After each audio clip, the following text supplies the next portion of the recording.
Do it. Don't do it. Bet you won't. Just assume that you did it. No, And that then sounds be like really a horrible disappointed. plan.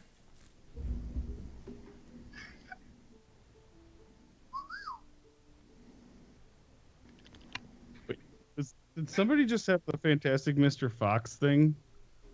I heard That it. was- What's that? He goes, Oh, that was just me making noises. oh. That sounded like Fantastic Mr. Fox. I still haven't seen that movie. You gotta. Oh, it's so good. It's so good. I need to things. With I don't on have thought. something in my hand, so I'm just gonna hold on to my book. I'm just gonna be like, hi. Like I don't have a controller. I don't know what to do with my hands. So I'm just Just hold on to the mic. What do I do with my hands? I don't know. hi guys. This looks weird, doesn't it? Now just stroke it up and down. I did. That was the job. I wasn't watching. I'm focusing on other things. God damn. He just pulled a head killer. Yeah. Let me make the sex joke that somebody else already made that Weeaboo's already laughed at. Oh my god. Timer. So do it this when way. you're ready to take over, you just let me know, and I'll have everyone shut up for a second. I'll turn on all the audios, and I'll switch scenes, and then I'll go, "You're on," and it'll seem super subtle. I love it.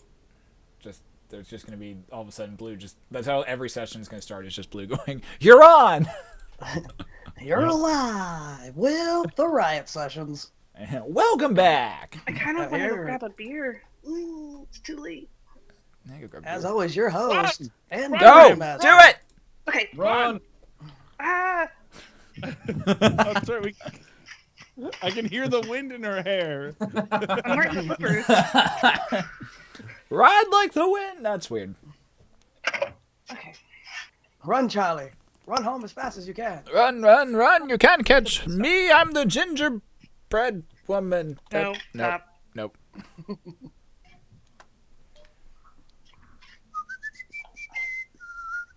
You've got a golden ticket? Mhm.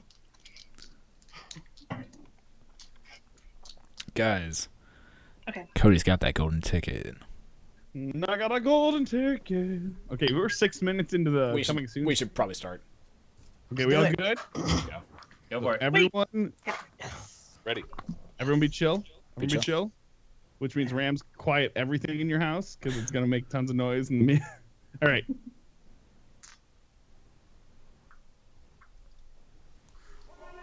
All right, you're on. That sounded weird. Welcome back, everybody. Welcome back to the Riot Sessions. I don't want battle music. I want this thing. I want that. There's just like grunting in the background right now. There's guys. That's not until later tonight. It's not right now. grunting. So there will be grunting later. There will be some grunting later. I do. I can't have that up. Otherwise, I'm just gonna be laughing at people's faces. I can't have that up. Welcome, guys, to episode 2 of the Riot Sessions.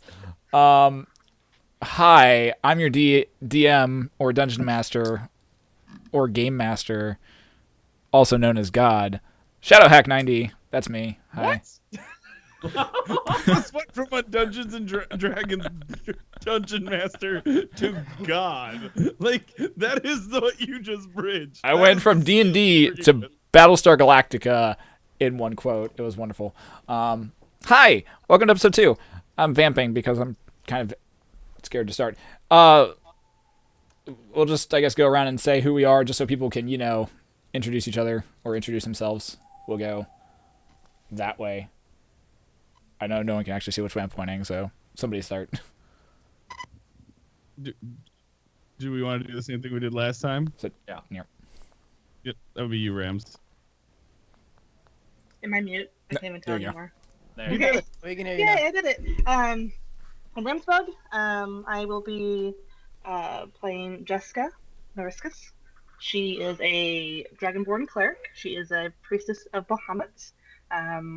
a little bit clumsy, but very charismatic. She is on a mission to do good in the world to prove herself worthy of birthing a real live dragon. That's really her goal, is to give birth. Just I told you her goal is to get laid. That wasn't lying. if a dragonborn sleeps with a dragon, is it bestiality? I mean, I'm just trying to figure. I'm trying to learn. He's You're trying the to- one who knows. She'll be with a god. Thank you. My bad. And a puppy. Okay. Anyway, so I'm Dryden. I am a half-orc barbarian. I was left for dead at the middle age of 6.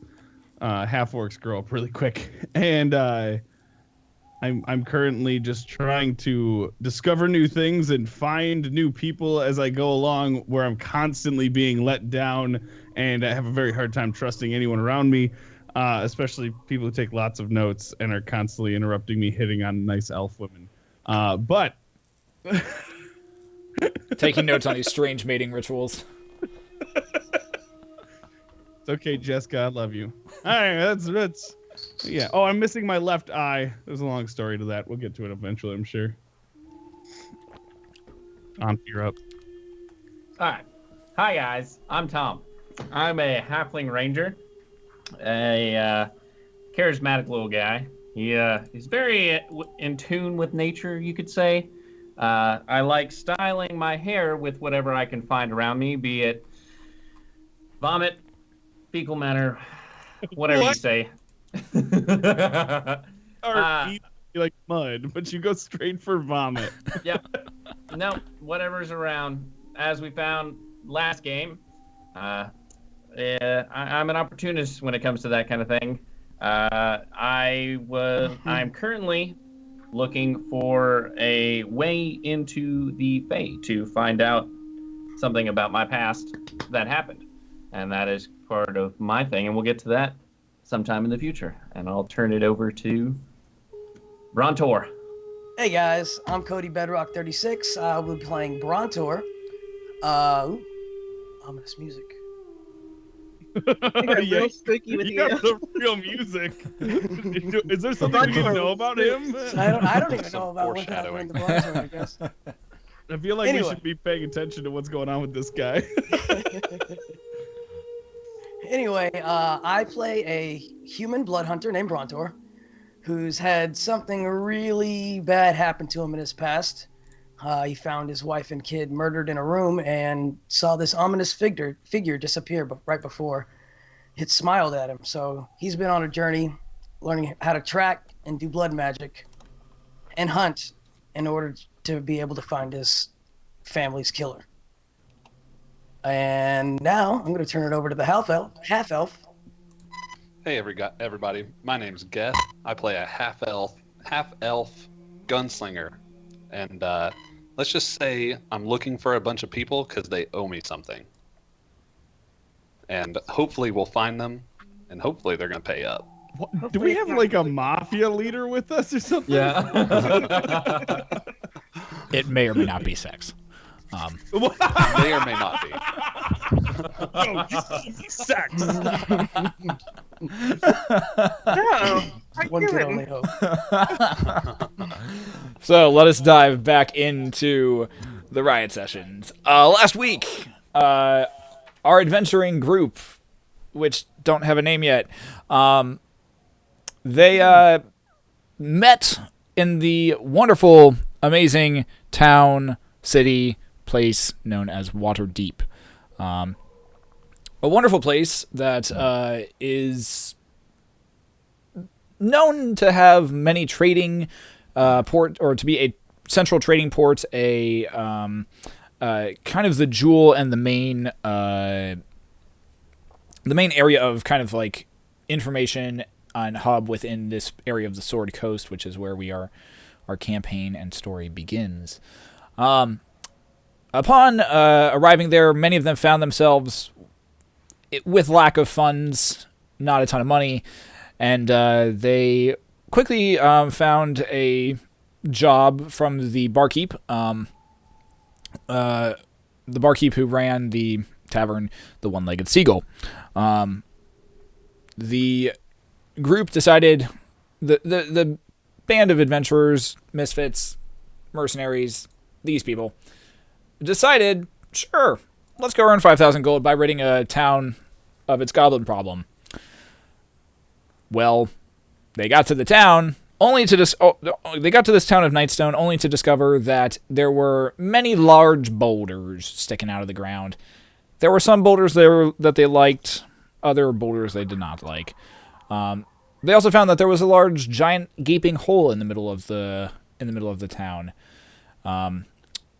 where while they were investigating the town of Nightstone, it was completely devoid of life. There was, apart from some, wargs and goblins, which seemed to have moved in and were in the process of looting the entire town itself. They quickly put an end to those activities and individuals. While looking around the town of Nightstone, they noticed two things. They noticed one, that the bridge up to the main keep was currently shattered and partially destroyed, and they also noticed that within the main inn itself there was a who appeared to be a woman who appeared to be a traveling monk. Her name is Kella, and upon talking to her and chatting with her, they found out that she is actually an individual, an agent of the Zentarium, also known as the Black Network, a vicious group of mercenaries and individuals who maybe aren't necessarily on the lawful side of the law, and who probably work in some form of a gray area. They found out that she was an agent of theirs, looking to make Nightstone kind of a base of operations for them. The group, after talking to her a little bit, decided to take an evening's rest. And see, and that is where we left off last week. So, beginning this week, all of you are currently standing within the Nightstone Inn itself. Kella is currently tied up to the bar. Her pet flying snake is currently coiled up on the other side of the bar, and you were all figuring out what you would like to do at this point. Didn't we sleep? Isn't Not that what we decided on? you were in the process of figuring that out. I thought we said we were sleeping with doing the full rest, and we What? pick up there. Okay. So, Yeah, let's go ahead and then do a full rest. All right. So Yeah. are you all? We need to secure. Actually, hold on. Before we do that, let's how do we want to leave her tied up all night? That's gotta be uncomfortable. I'm more. Are there any pillows or anything around, or anything soft that we can lay on the bar so she can rest her head on it? Mate. Do we care? I mean, she's kind of our prisoner at this point. I mean, we want to be civil to her. So the Black Network doesn't necessarily mean evil. It just means unscrupulous. I mean, should we really be treating her like, I'm more curious to know if we should be staying here where they know where she is. It's better than sleeping out in the open. So that, I mean, they said they're. Well, we can take turns doing like a night, like doing the watch. Yeah, I'll just do a watch. 1, 2, 3, got it. not Got it. it. I'll take first. All right. So I've got the gun, so. so Geth is taking Let's hear the first. gun go off. So Geth is taking first watch. All right. And let's go ahead and just tie her loosely, but securely. Go on. No, just so she can be comfortable, but We'll take her off the bar and put her in the corner or something, okay. I so make she a can nice at little least like pallet. lay down. I there you go to the stable and get some hay, and I make a pallet for her. Okay. So There you go. So Jeska, Damn. as you walk outside, just as the sun is beginning to set, and you are walking to the stable to get to pick up your hay that you're wanting. What are the rest of you doing? I'm gonna go with Jeska and get some hay, so Okay. that I'm like You may said. find some horse poop. Yeah. Can you guys get enough for everybody to lay down, or do you need somebody Oh my else to God, go I'm to? not- We'll be fine. We can get it. Yeah, I think we should be able to get enough to. I'm for at 6'5". least everybody. Yeah, I mean, I'd go if you need me. I'm but 3'2". If you, don't- if you, I if you mean- don't need me, I don't need much. I've had a long day. Kella is currently there. No. Kella's currently there, tied up, and says, "There are mattresses and rooms upstairs that you could also pull down or sleep in as well." I was gonna see if they would figure that out. No, I want some hay. Um, Shit. Okay, I'll take a room. Giving it Kella looks. in the case that we were to buy horses eventually. Kella looks over at Geth and says, "As funny as that would be, I'd rather just be laying on a nice bed tonight." Who says you're laying in a bed? Ooh. She gives you. Bro, She like, gives. with you. She gives. She gives you like. She gives you like I'll a. stay in the room with Pella, so that just in case she wants to do unscrupulous things. Wait, but hold on. Go on. I thought you were saving yourself for the dragon. No, hold on. So I will go in there so she can have privacy just being with another woman, but she will not escape because I will keep an eye on her. She's a talker too, so let's put something around her mouth. Guess she wants to try to do some trickery. We can gab. I'm cool with that. Girl talk. Okay. She looks. Kella looks kind of like just looks over the Dragonborn and says, "I've done worse."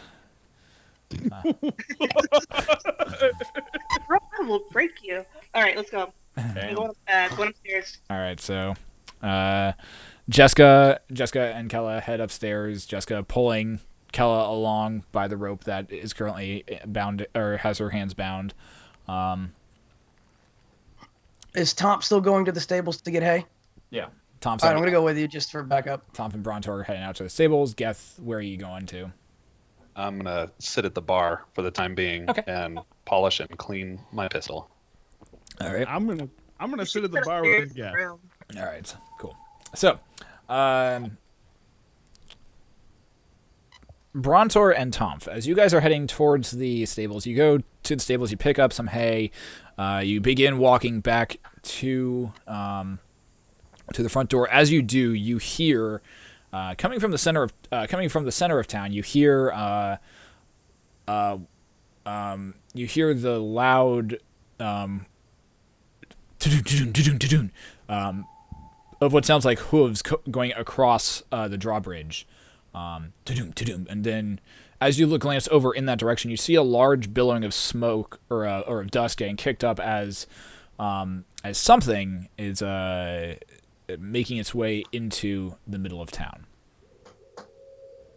Can we make out what it is exactly? You'd probably have to get a little closer to the middle of town to probably see exactly what it is, but you can see dust. You can see dust rising up, and that's about all you can see at this point. Okay. I look at Brontor and Brontor. It looks like we've got some company. Let's hurry up and grab this and get back to the inn before they hear us or see us. I'm with you. And we head back. Make stealth checks, both of you. You can't tell me Well, what that to was do. not stealthy at all. That was so loud. 14. Nice. 19. All right, and Brontor. I rolled a 1. Plus 3, 4. Tom, just remember, you don't have to outrun the bear. You just have to outrun Brontor. So I'm Way like to start it sitting off, there, like Brontor. throwing hay on top of me, getting all sorts of camo, and I just see Brontor over here. Sticks to his hair so well.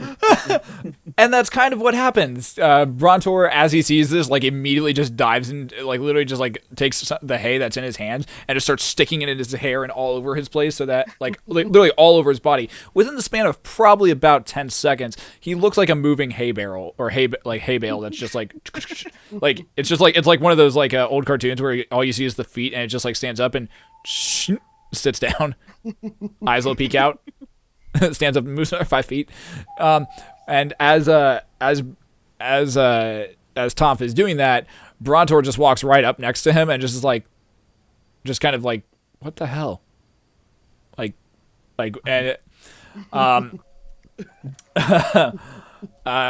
Brontor, as you're kind of just like looking down at this hay mound, you can now both see clearly a 7 individuals Good. currently on horseback at this point. And one of them sees you. Sees Brontor. Sees Brontor. One of them sees Brontor and says, "You there? Who, me? Yes, you, the one standing next to the oddly shaped hay bale. Yes. What is your name? Who are you? Why are you here in Nightstone? What is your name? I asked first, what is your name? It's Brontor. Why? Brontor. Interesting to see that you're the only one here. Besides us, obviously. Yeah, I was just trying to find a place to settle down for the night. Settle down. Is there another woman here? We're looking for an individual named Kella. Is she here in this town? Killa. It doesn't ring a bell. Make a deception check. Please, God, don't roll another Please, one. Oh, I come crit. on.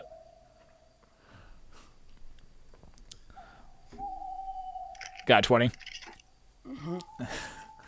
He eyes you suspiciously and says, "All right.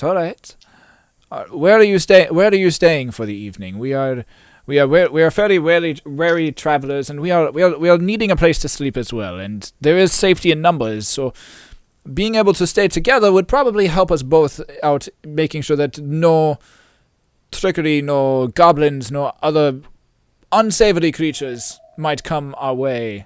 Safety in numbers, you understand." Yeah, I get it. As you're looking over this individual, you see that he is a darker skinned individual. The tips of his ears are slightly pointed, but the form of his jawline is a lot stronger than what you would expect from most elves. You do notice that he does have wrapped around his neck loosely what appears to be a green necklace of some form. That's a lot thicker than what you're expecting it to be.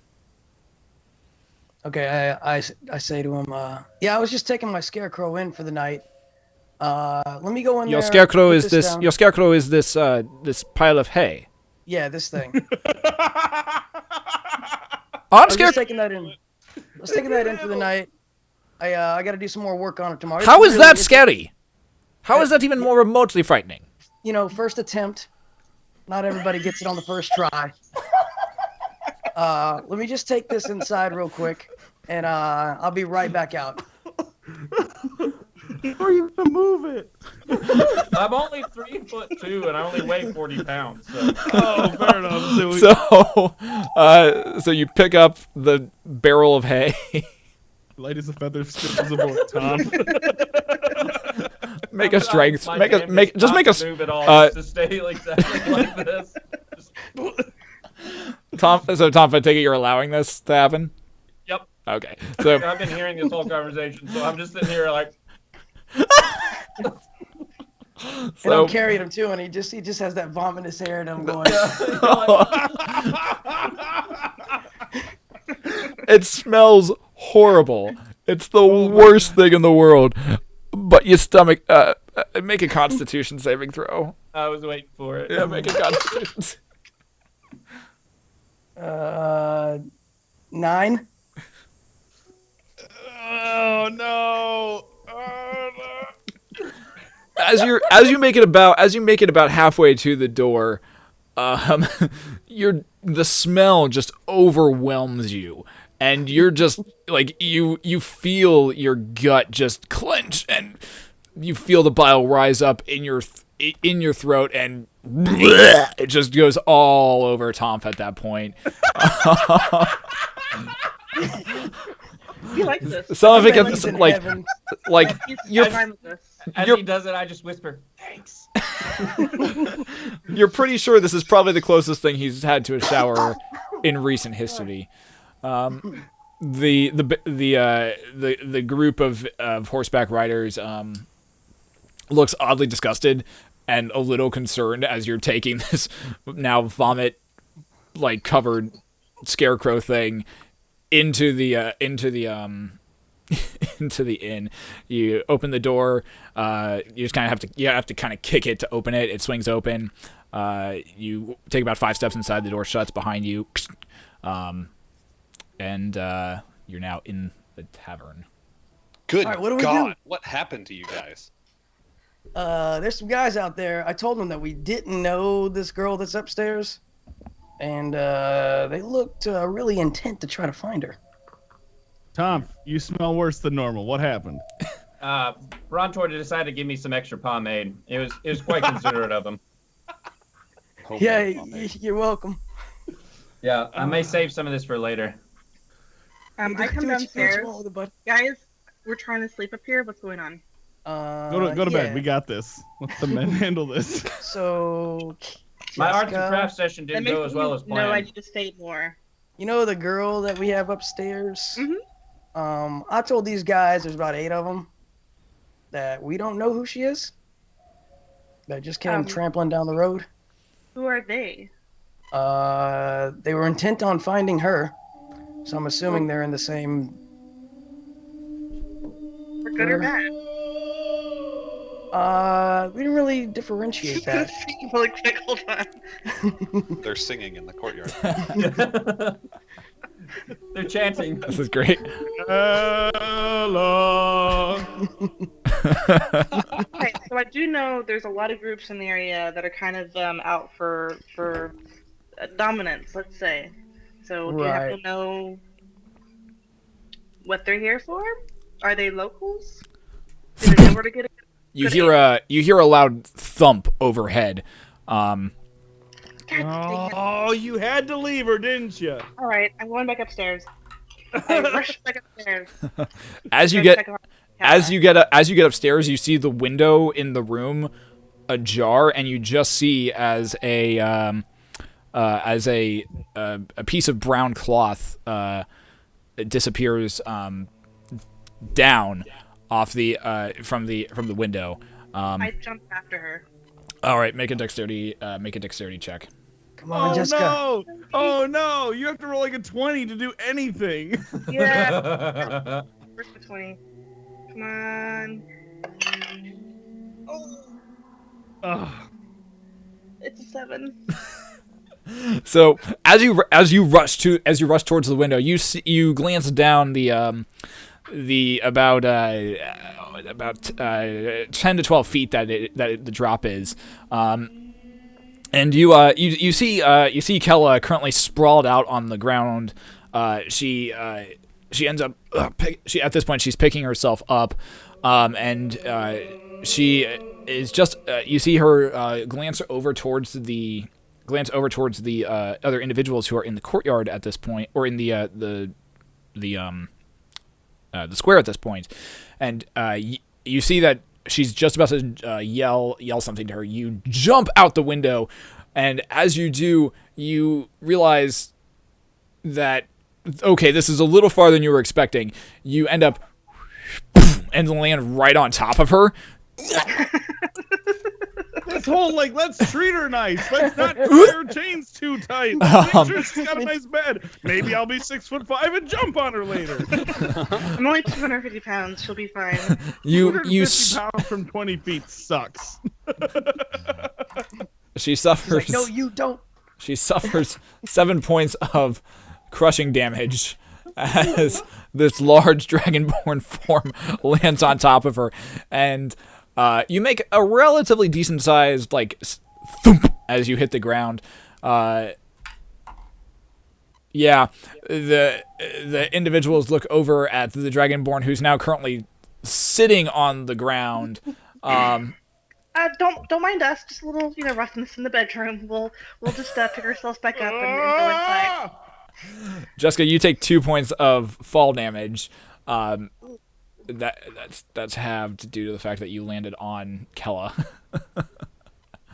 The individual who's currently who was talking to Tom, or who's talking to Brontor earlier, looks over and says, "Did you land on somebody? It looked like It looked like there was someone who dropped out, and then you landed on them." She's my plaything. Don't mind. Oh, her. there's another woman here besides you, dragon. God! You're a dragonborn. You keep very odd company. Here. At which point you hear. It's me, you fucking fool. And the individual before you says, "Kella, is that you?" Damn it. You just hear a moan under Jeska. You just hear a moan underneath you that just sounds like, "Oh, fucking kill me." I'm just gonna stay put on top of her. Where she Question: can't- did we hear all the? Yeah, you guys. Yeah, the rest of you heard. locomotion Yeah, and the rest. whatnot? The rest of you All right. heard this. Let's you go heard- out there and get her. You hear Jeska run up the She's stairs. You hear Jeska run up the stairs, and then all of a sudden you just hear this. You hear this kaboom outside, and you're just like, "What the fuck?" And then you hear a louder thump outside, followed by All right, when we run over there and we see Jessica, can we see like her robes and stuff under her? Yeah, you can see Kella's robes underneath And I Jeska. say to the guy, "Is this the girl you were looking for?" Nice. Subtle. I take a seat Uh, on the nearest stump to watch it happen. The individual. I'm still just sitting in the thing because I don't want to move. Wait, did you walk I out on say- your own? Or I did say, you "Good work, Jessica."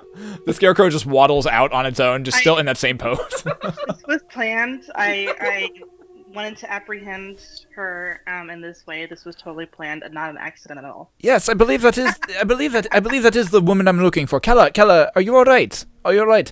Dragonborn, get off! And the individual goes over to you and like starts trying to pull you off of her. Get off of her!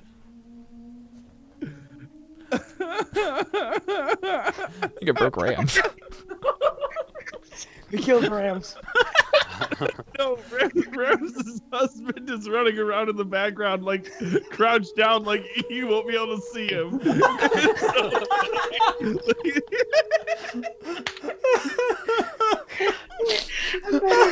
He's gonna need to make a stealth check for that. Oh man, that's great. Can't wait for when he's done working on the fire and he runs back. Okay, I'm better. I'm sorry. I missed everything. No, it's fine. I missed everything in the past 30 seconds. You rolled a 1 on the way back. Yeah, you definitely rolled a 1. I was just gonna say he didn't even roll. He just walked at that point. Yeah. Alright, I'm sorry. You were saying? Get off, you silly dragonborn! Kella, which he's. I'm not getting off until we know who these people are and what they're doing here. Sorry. Yeah, we go over there and stand in front of her. Like, wait a minute. Oh wait, they're on And horses. they're comfy. Before you guys take her, let me know a little bit about what you're here for. We are. These people, right? They're not going to be super cooperative. I mean, Jeska just pile drived one of their comrades, so I don't know how forgiving they're going to be. We are a humble band of mercenaries looking for a place to stay as we are heading in the direction of Waterdeep. As we are heading in the direction of Waterdeep, we knew Nightstone was on the way, and we were coming here for lodgings as we were heading towards the main city of Waterdeep, looking for odds and end jobs, possibly a way to spend some coin, eat some food, one place for the evening. That's all we were looking for. Come here, we find this place ramshackled. We find you sitting on our friend and a very odd-looking scarecrow. who has apparently moved with no assistance. Oh yeah. About him. No, there's such thing as magic, yo. It's not that crazy. Little crazy! Does the word a good point. Zentarium mean anything to you? While they were doing that, can I do an insight check just to see if he's being truthful? Yeah. Very smart. Did that go? Oh, get it, girl. The Zentarium, they're a band of mercenaries, thieves, individuals who look to expand their influence, mostly. They do many jobs. They're highly well-trained and well-skilled, from what I've heard. Well, we think that she's part of them, and we would think it'd be in your interest to not associate with her. So maybe turn around? At which point he just kind of grasps his chest and is like, Kella! You're part of the Zentarium and you never told us? What, Tonph, what'd you roll? It's 19 insight. Yeah. Yeah, he's putting on a giant show for this entire thing. Okay, that's kind of what I figured. Yeah. Is anybody near me? Like I said, I'm still by the door because I just waddled outside just to see what was going on. I'm sitting on the stump right outside the door, so. Dryden's right. Can we Yeah. see how these guys are equipped, weapons-wise? Make a perception check. While he's doing that, I'm gonna whisper to Dryden. I'm gonna be like, "He's lying." Make a stealth check. 10. All right. Did that haystack say something? Golly, gotta be kidding me. Stealthy. Good job. Good. So, I draw my great axe. Before he finishes talking, he turns to me and he goes, "Hey, by the way, you guys are full of shit." At which point as Tonph is trying to lean over towards Dryden and tell him this, and whispering very loudly, the brown-skinned individual looks over towards you and says, "Oh, you're a small man. You're a halfling. This makes more sense now." I'm a scarecrow. That's why you can see it right here. And you're talking, and you have pointed ears. Magic. I'm a magic scarecrow. We just talked about this. So you're a sentient magic scarecrow. Very. How much would that fetch at the nearest black market, you think? And there's some. I don't know. How much will you offer us? I stand wait, you're up not and I selling draw the my no. At this point, now that I know that they're talking about selling my friends, I stand up when I draw my great axe. No need to get hasty, or no need to get violent here, friend. No need. Sorry, you just implied that you want to sell my scarecrow friend who also smells like vomit. He does smell really bad, actually. Yes, that is true. Have you ever seen a talking sentient scarecrow before? I don't think so. That would fetch quite a wonderful penny. But if he's yours, he's yours. I will not try and steal him. He's my friend. Do you know how people work?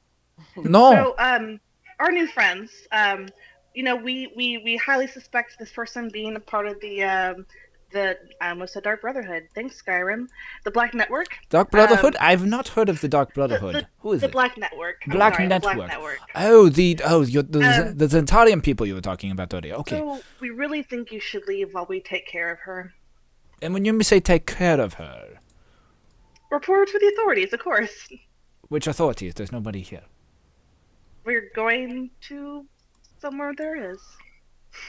And you think Nice. they're going to take you at your word and care We have about... proof. We have proof. Tell you what. She puts on a winning smile with her big teeth.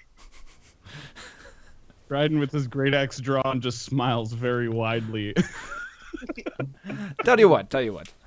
If you turn her over to me, I will offer you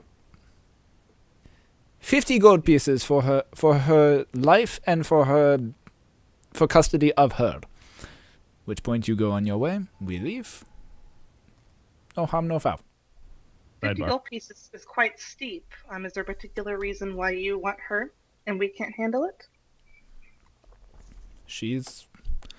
If she is part of this black network that you say, then she could have some intriguing and interesting information for us. Yeah, that's information I think we want. 50 gold, nah. Okay. 75 gold pieces. You drive a hard bargain. Wait, did you just go down? We just slayed a whole bunch of stuff. Like, a whole bunch. You see all these dead bodies in this town? That was us. That was Do you? really want to Wow, you are have very, this very strong. conversation right now, or do you want to take my offer for you to leave? I stopped smiling. At which point Keller just speaks up and is like, "You fucking idiot! They already know that I'm a part of the Zentarium, and by this point they've probably figured out that you are as well."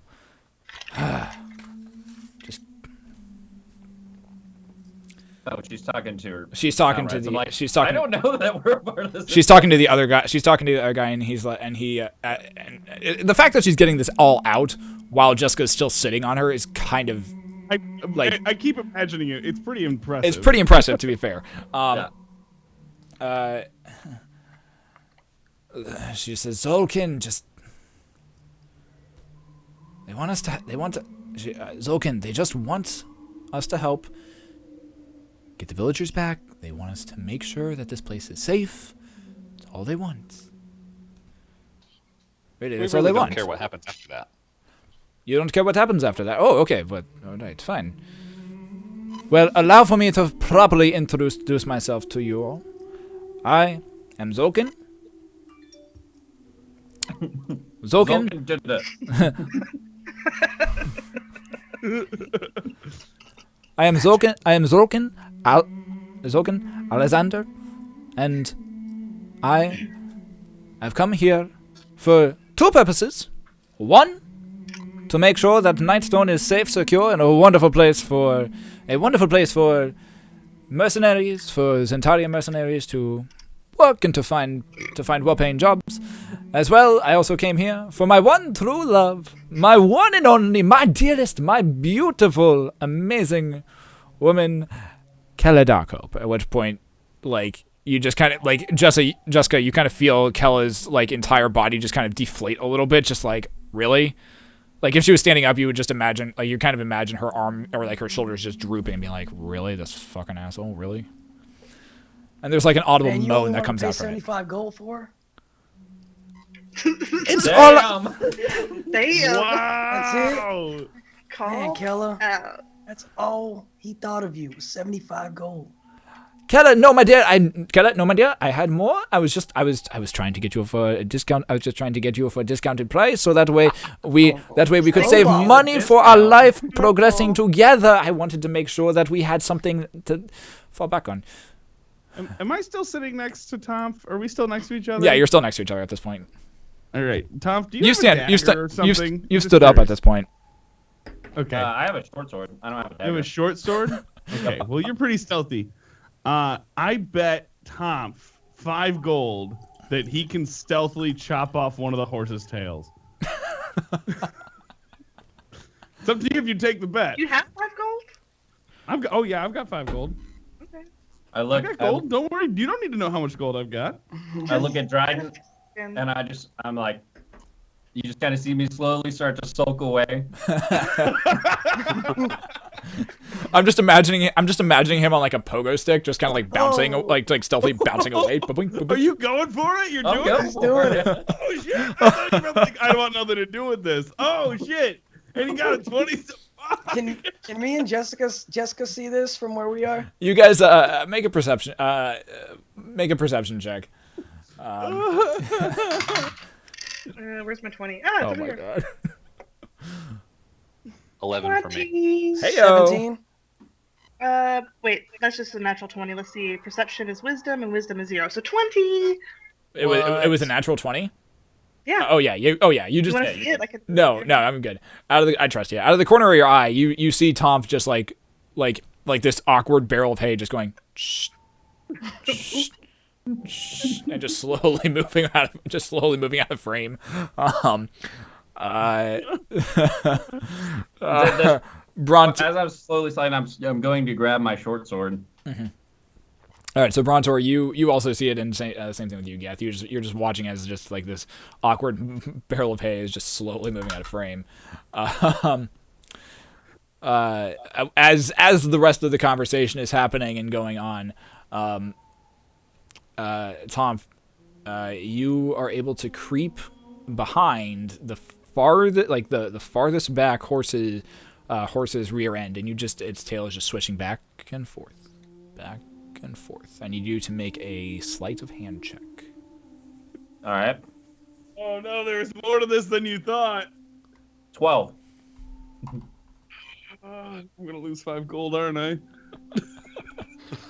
As you reach down and pull out your short sword, there's a slight. You can hear it slightly just come, making a small amount of noise as it comes out of its sheath, and you watch as the horse's tail just whips back and forth. You take your short sword and, in trying in perfect time to make the cut, you slice, and you realize that you got about half of the tail cut off. It drops loosely to the ground. The horse lets out a nicker. I can't do a horse nicker. And the tail just continues to switch back and forth, but it rears up, letting out a little bit. You slowly start stealthing away and trying to get away. You have half of a horsetail in your hand at this point. All right. All right, I go back to Dryden, and I'm like, here you go. And I hand it to him. It's like, where's my gold? I give him 5 gold. Wow. This is good. He did it. Even though they're looking at me and I just saw this happen, I just go, Hey, he's looking at you, Tom. Zolkin just looks at you and is like, why are you nodding? What? I just thought of something I was trying to do earlier today, and I figured out a solution to it. But I'm sorry, I just kind of trailed off there. All right. So, Kella, you seem a little not yourself around this man. get off me! Do you trust him? I don't know if I should do that. Get off me! This is really right. starting to hurt. I get up so she can get feelings, but I make her continue to sit on the ground. She pushes herself up on into kneeling dog into dog position, and kind of sits back on her legs and just brings up her bound hands to her face and just covers her face, and she's just like, Did I hurt you, Kella? Did I injure you? No, I have dragonborn ladies follow me every single day. Okay, I do a little cure wounds on her. As you release the divine energy, there's a small amount of silver and gold energy that just kind of goes over her body. She just kind of thank you. Sorry about that. I've been trying to diet. It shows. It really shows. Thank you. You realize that she's saying this as you've never and she's never seen you any other day other than today in your life. I didn't even think of that. She just has one hand over her face at this point, and brings it slowly down, just kind of a why me look, and she's Zolkin at this point is Zolkin at this point says, Kella, your beautiful face in the moonlight, it shows it is the most beautiful thing in the world. And she just rolls her eyes instead as she responds, shut up, Zolkin. He's been pining. Kella, He's been what pining is after your- me for. He's been pining after me for years. So y'all are in the Black Network together. Yes, we are all. Yes, we are all members of the Zentarium. We are. We heard that Nightstone was recently under attack by the elves, and we decided that it would probably make a better place and a good base of operations for some of our mercenaries and some of our other individuals who do jobs for us to come, rest, basically come and just relax here and get jobs and make this place kind of area for individuals to basically a pit stop on their way either to Waterdeep or from Waterdeep or wherever they're headed to in this area. Plus, it being so close to the elves opens up dealings with them as well. So I say, well, it seems to me like you've got a little bit of a problem in your plan here.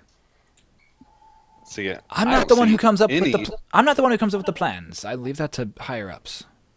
Well, regardless, I don't see any townspeople around here. And all we know is that there are a ton of goblins here. As you can see from the bodies, they're not here anymore. Well, when word gets out that the goblins aren't here anymore, the villagers are going to want to come back. And so when they come back and they see some other people have taken over their town, they might not be so happy about that. On the other hand, we happen to know where they might have gone to. And if they have, let's say, around 12 people to go rescue them, they might be more inclined to help out with these new people in their town and maybe welcome them a little bit more. Make a persuasion check.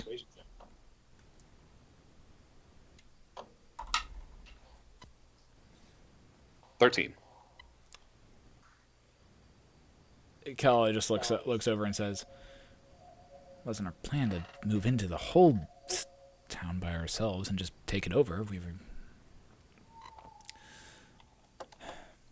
I was told to go talk to the lady of this town and persuade her to allow us sanctuary here. Mm-hmm. That was what I was told and what I was tasked with to doing. However, I do see your point in these the townspeople might not necessarily take too kindly to us just moving in and just calling this place our home.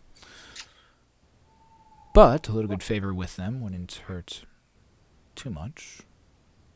Zolkin, how many men do you think we could? How many men do you think you could spare to help? I'm sorry. Who are you again? I'm sorry. What? Who are you? Who are you all? While they're all talking, I'm gonna start just like sculpting up some mud and start making a little mud statue that's over there with me and Dryden, just kind of taking the horse hairs and sticking them in the head. I'm thoroughly entertained by all this. That's a matter up for future times. You don't really need to know our name. That doesn't really exist yet. But for right now, my name is Jeska, and you don't need to know our names just yet, but my name's Jeska. Well, we don't have like a band name yet. We're working on all right. mascots. Zolkin, how many men can you spare to help them on their help them as they go get the villagers from the northern hills? Zolkin looks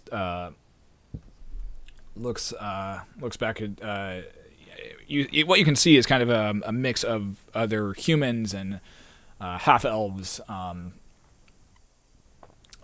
currently who are still on their horseback at this point. And he says maybe 3,000.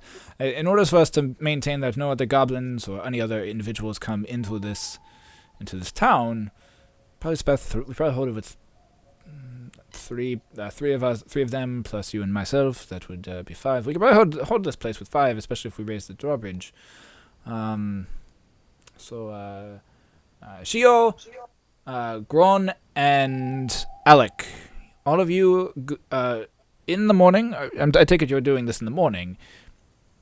In the morning, go with these adventurers and help them with the northern hills. Kelly, you told them there are like orcs and ogres and other things up there that tend to live in those caves, right? She was like, yeah, I told them. Whether or not they listen, I'm not sure. Great. We can spare those 3, and they'll be able to help you on your quest. That'll hopefully gain us a little bit of favor. And does this seem agreeable to all of you? Sounds fair enough. Jessica's on mute. I was about to say, okay. Yeah. We appreciate the offer, but 1 second. I turned to the boys. I don't like the idea of them leaving people behind in the city. I don't think anyone should be staying here, period. Yep. I say it should be unoccupied until we.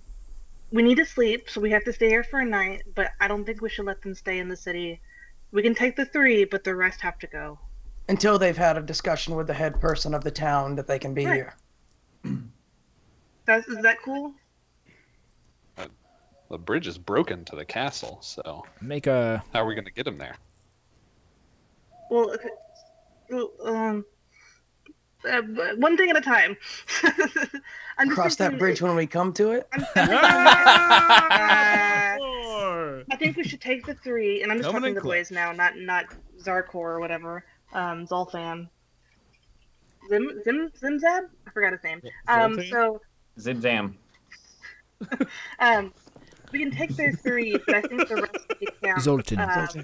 far from the city. Zolkin. We'll see what they say. All right. So I turn to the guy and go Zimzam. Zolkin. Zolkin. And I was standing right behind you. I heard every word you said. Okay, so we're just not comfortable with you taking and perhaps looting. We don't know. You could be really nice people. We don't know you, and you could take these poor people's livelihoods away from them. So you're gonna have to stay out of the city while we're gone. You realize this is a town, correct? Like, there's a difference between. Anyways, beside the point. Not a great idea to try to correct us right now. As a little bit of fire just peels off from Jeska's nose as she just huffs, and he just all right, fine. We will stay outside of this. We will stay outside of the city. We will make sure that no one else comes into it, and we will defend the road to the city, as well as the drawbridge, with our lives. You can still take Shiro, Alec, and Gron. That's if you. For every $1 you charge someone to come back into this city. We're not going to charge anyone. You're the one. You're the one bringing the villagers back here. Fine. I vote we get a new diplomat.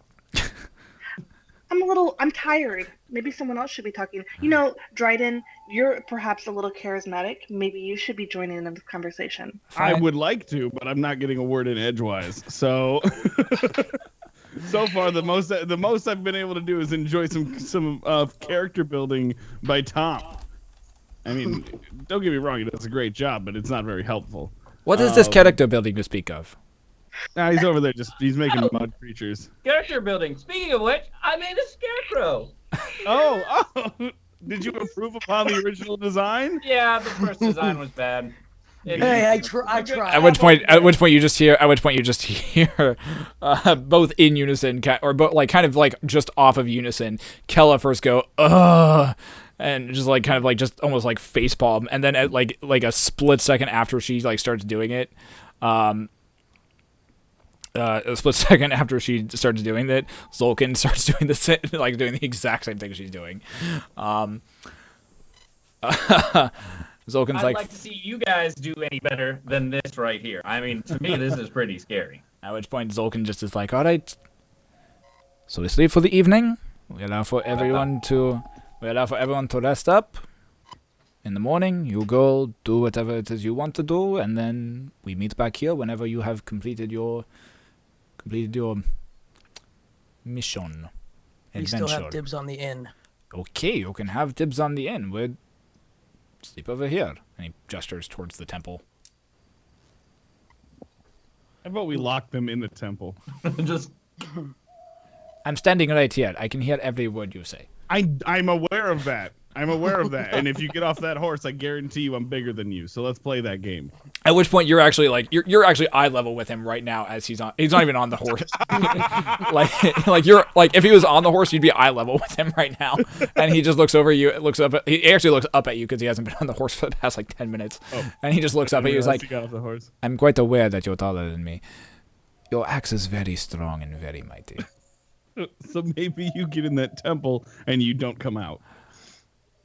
I press. At which point he said,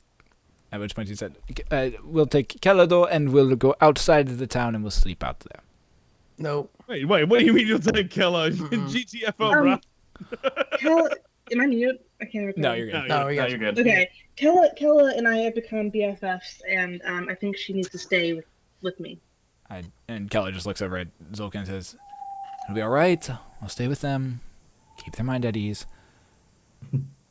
Zolkin says, "All right. But anything happens to her, you have one head on my precious beauty's head. And we will put up a damn good fight." All I'm going to say is I guarantee that I will not hurt her. Well, she already took a good pounding. At which point Zolkin's men are Zolkin's like, "What do you mean? What? Kella, what are they talking about?" At which point Zolkin's men have actually grabbed him by like the scruff of his collar, and they're dragging him out as he just going like, "Kella, no, don't, Kella!" And his like screams just start getting distant or quieter and quieter as they head out of the town. It's okay, Zoltan. Don't be a stick in the mud. Like a scarecrow? Like you're a scarecrow? I have to give you experience for that one. God damn it.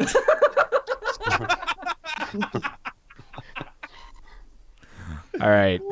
So. One thing I do know, Tonph, is we won't have any crows here tonight. That is a wonderful job you did there. Thank you. So Thank you. Kella at this point is like,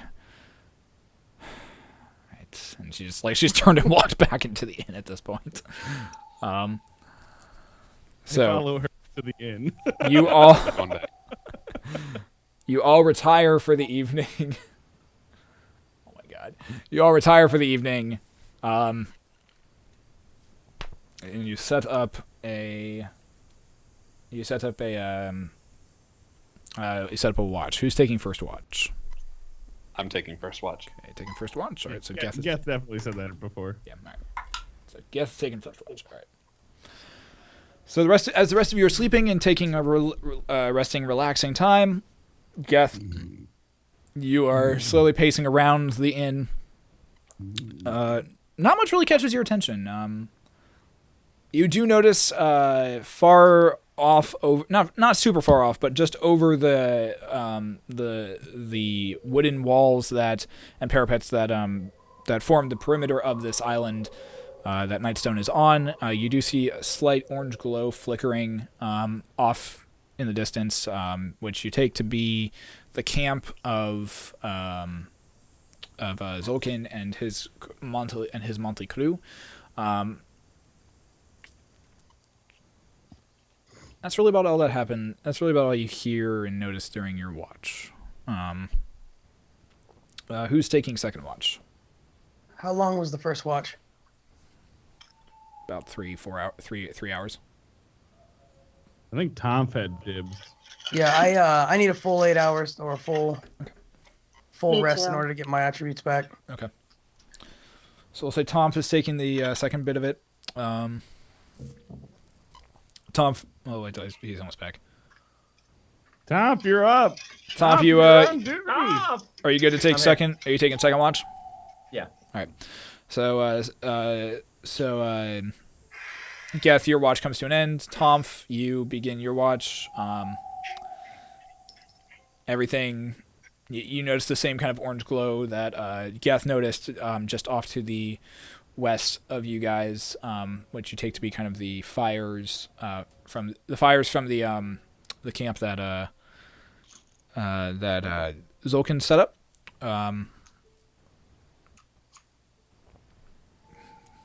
That's really about all you notice.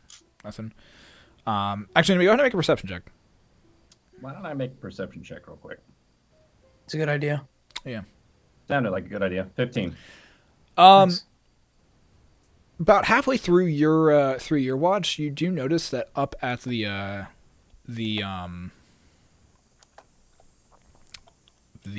main keep that is beyond where the bridge is broken at.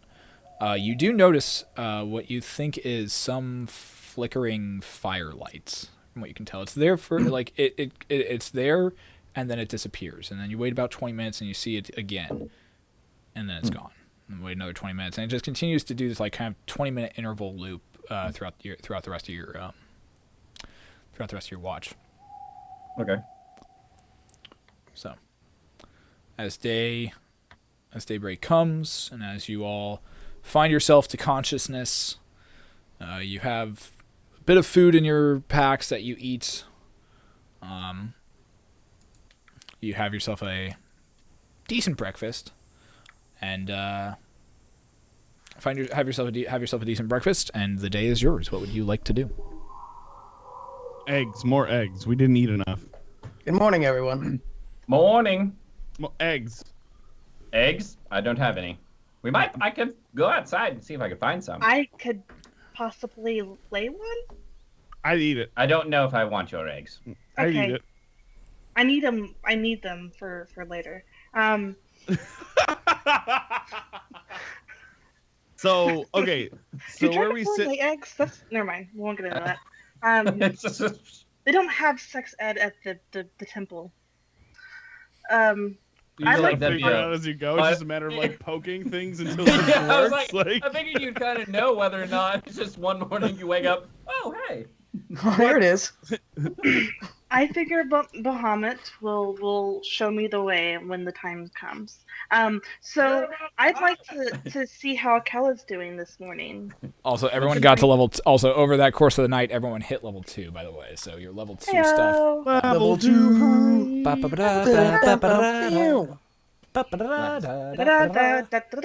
that. It's on the stream. We're all level 2. Yo, guys, everyone's level 2. Holy shit, that's awesome. Level 2. So I get to change my maximum hit points. Yeah, everyone's hit points go. Oh god. Oh, I messed up. I messed up real bad. There we go. Everyone's Oh, hit points God. go up. Everyone's maximum hit points are go up after a good evening's full night of rest. Your health is restored. All of your magic spell slots are back, and everything along those lines. Yes. And I get a new thingy, Mabob. We did throw a mini party on the stream, just so you guys are aware. Nice. I see that. You guys are That's aware. amazing. Um, All right, the day is yours. What would you like to do? I'd like to speak with Kella. Is she awake with us? You do notice that she is awake. She has come to, after her jumping out the window, you haven't really let her out of your sight that much. You bring her downstairs to the main eating area, and she looks up. Good morning, Kella. Good would have been at noon. So, what's the plan for the day? Please tell me we have coffee around here somewhere. I would love a cup of coffee. I could go Don't- make some. Don't let him make it. Don't let him make it. You'll put things in it. What are you putting? What are you putting in the coffee? What do you normally make out of coffee? What do you Brown normally mud and make? beans. Yeah, no, that's not the right way. You have coffee beans? No, just regular beans. You Tom screw it. doesn't know how to Screw it. cook. Screw it. After last night, I need something. I'll take whatever the hell you have. Okay, I'll go make some. But quick FYI, guys, while I was doing the thing last night, kind of lurking about while we were all sleeping there, I saw some stuff over there at the keep. It was all flickery and whatnot. I don't know what was going on, but What color was it? it was kind of like a flowery orangish kind of thing. I don't know. I'm not good with colors.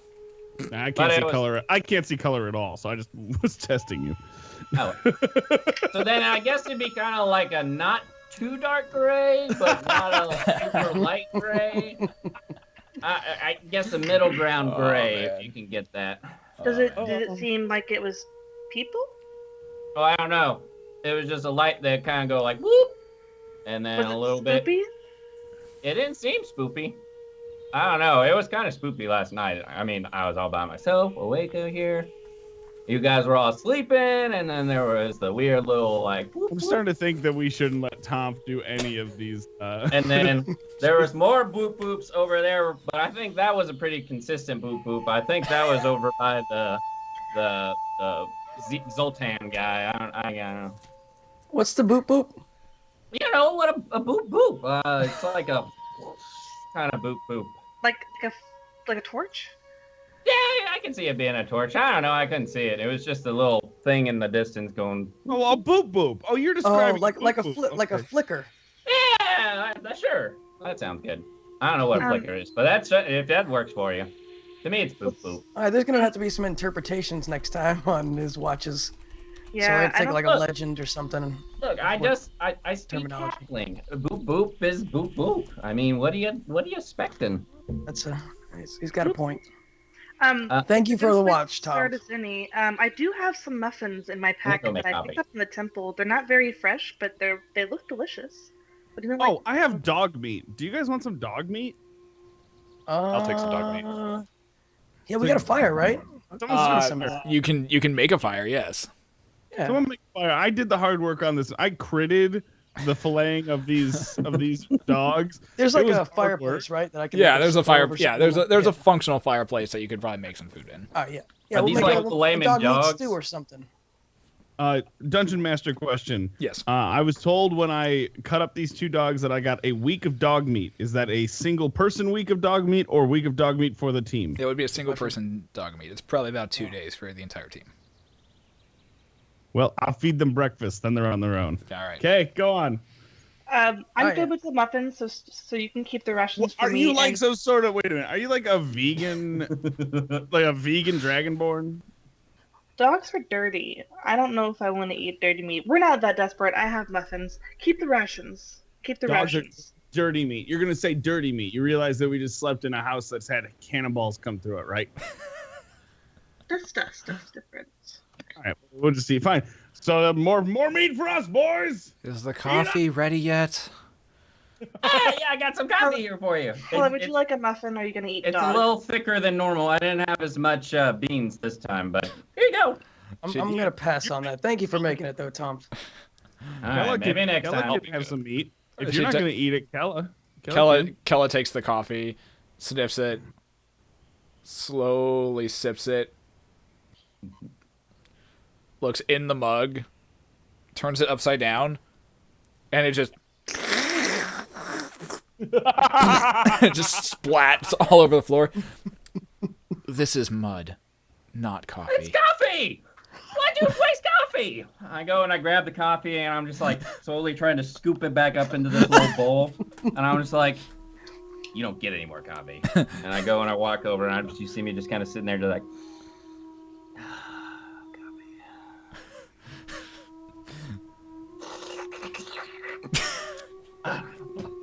coffee. It's the chunky kind. It's the chunky. It's the chunky. I'm glad he likes it at least. He's just basically straight up drinking dirt at this point. I was gonna say, is Tonph trying to survive? Can we please cook this dog and feed this man? over the course of the next hour, you do manage to cook up some of the meat. You have a wonderful breakfast of dog meat. A little gamier than you're used to, but I mean it's not bad. And for some of us, coffee. Yeah. For some of you, coffee. Oh, this chunk of land is surrounded by water. Is it fresh water? It is a large river that is actually flowing around both sides of the basically island that this thing is that this town is on. So a river feeds into it. It goes around the town and then feeds out. Mm-hmm. Okay. It completely fails to answer my question. Is it fresh water? It should be. You don't know. Okay. You'd have to go check. Can I go check to see if the water is fresh water? You stick your hand in it. It's water. You by far have tasted tons worse water than this, and it looks pretty clean. So you could drink it. I'd say we boil some up. Is there something inside? Does anyone know if inside at the bar of the inn, if there's something we could boil up some water to take with us? We had a pot that we picked up Yeah, you guys got earlier from the temple. Oh, shakalaka! Let's boil some water. Let's pot it up. You boil some water. You're able to get enough. You're all set from there. Top notch. You finished? I'm always worried about survival. Hey. You finish breakfast. You see a small drift of smoke coming up over the wall. Which you can only take in guess is probably Zulkin's. Group is also working on their breakfast as well. What else would I'm you gonna like wash up a little bit in the river, just sort of, sponge bath a little bit. Yeah, you do. Hey, I say to Dryden, by the way, the cuts on that dog meat, very well done. You know, I got really lucky with that one. That Thank you. flaming dog was so good. You salvaged just enough from all the mutilation that we did to those things. Prime cuts. So, Rhyme. what would you like to do? I think the flickering lights are as good a place as any to start, unless someone has. Would you guys like to go and try and turn our bounty in for clearing out the goblins in this town? Money would be nice. In a city with things that aren't smelly. Sorry, Yeah. Tonph. Where's these woods in relation to the city? Are you asking The Kella? city where we're turning in the bounty. What was it called? Didn't it take us a few days to get here, or like a day? Took That you, was took you about That two, was at the wood. took you about 2 or 3 days to get here from Waterdeep. Yeah. Yeah, that was from the one-legged seagull. We got that bounty, right? Yes, Yeah. So that's all the way back in Splendor. Splendol. Waterdeep. Oh, Waterdeep. Waterdeep. So where's these north woods in relation to Waterdeep? Are you asking Kella? Yes. I'm gonna say they're north. Farther in terms of Waterdeep, far to the east of it, and just pretty much far to the east of it, maybe east south or southeast a little bit. It's closer to where we're at actually. If you head So if you head north, Northwoods east. if you head to the north from where we are at, we're currently, you'll eventually run into the Ardeep Forest. If you're looking for the hills and the areas that the villagers probably ran to, just head north in that direction towards the Ardeep Forest. You'll run into the hills before you hit the before you actually hit the Ardeep Forest itself. Excellent. So hills, free the villagers, send them back. Waterdeep, get paid. Make Money. Get turned. Get turn. All right, Yep. I'm cool with that. Let's do it. All right. I'm down. We have everything we need, right? We got water, we got food. We're good? Did we search all the places around here? Yeah, I'm pretty sure we did yesterday. I'm pretty sure we checked everything yesterday. Okay. I don't want to leave anything that could potentially help us. Now, all right. Where are these other people that were staying the night outside of this circle? Oh yeah, we haven't seen them this year or this morning. I haven't seen him at all this year. As you say this, and as you say this, and as you walk out the front door of the inn, you do see you want to hear the rumbling of hooves, and the billowing of dust as Zolkin and the rest of his traveling group come raining into this mid square of the town of Nightstone, and he says, he greets all of you and says, well. Glad to see that you all slept very well last evening. I take it that everyone is all right, that no one is waking up with the tumbly rumblies, and no one is in bad mood. Kella, your beauty sleep, it looks like it did wonders for you. She looks up and I says, so you're saying I'm ugly when I don't get my beauty sleep? No, that's not what I'm saying. That's not what I'm saying. Man, you're 0 for 2 now. Hey, Solkin, would you like some coffee? He looks down at you and says, coffee actually sounds wonderful. Tonph, could you supply? Tonph, you just kind of reach up and with the mug that you're currently holding, kind of pass it up, and he looks down at it and is like, on second thought, that looks gross. I don't think I'll take that. Why does nobody like my coffee? I have an empty mug in my hand, and I'm fake sipping it, telling him how great it really is. Should really Thank try you, it. Dryden. I I knew you'd like it. Make a deception check. People. Tonph, make an insight check. I got 10 on the deception. Oh no. 17. The thought's nice, but you get the It's idea that okay, he's Dryden. probably lying through his teeth. I know it's not your favorite, but I appreciate it. I look at him and go, "You're lost," and throw the mug over my shoulder. Ting, ting, ting, ting, ting, ting. It just goes clattering to the ground.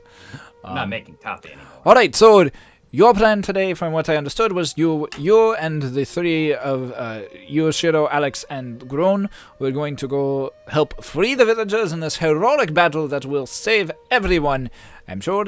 And you are, and myself, Kella, and the remaining three, we are to stay outside of the city of Nightstone and make sure that nobody gets in unless it is the villagers themselves, correct? Sounds like you got it. Great! Yes. Shall we head out? Shall we head on out then? Hold on, I gotta check something. I go over to my scarecrow and I make sure that he's still okay, and that I take a couple of hay pieces that I've still got stuck to me and kind of put some more on him just to make sure that he's nice and scary. I want to see if he's really gonna stay out of the city. Make an insight check. Yeah. Insight is wisdom. I don't have that. Okay. Oh, that's just a 5. Seems like one of the most truthful individuals you've come across in this most recent time. So. Oh. There's not much we can do, I guess. Nope. All right. So Let's head out. as you are heading out, and Onward. as you are heading out, you make your way about. You make it about. Make about halfway between the main square and the drawbridge before you hear off in the distance just these loud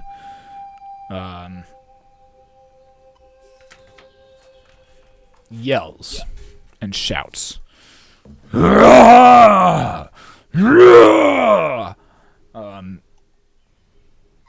It sounds like it's coming off from over the side of the wall at this point.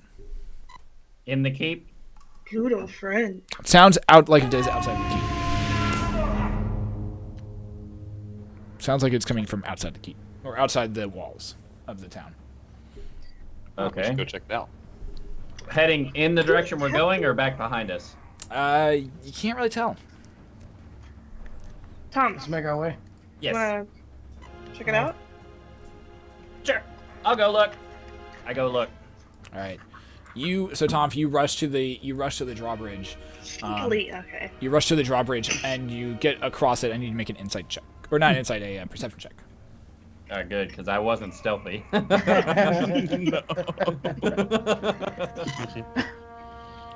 20. All right, 20 Nice. for perception. All right. You glance to the south. You glance along the road. You see nothing.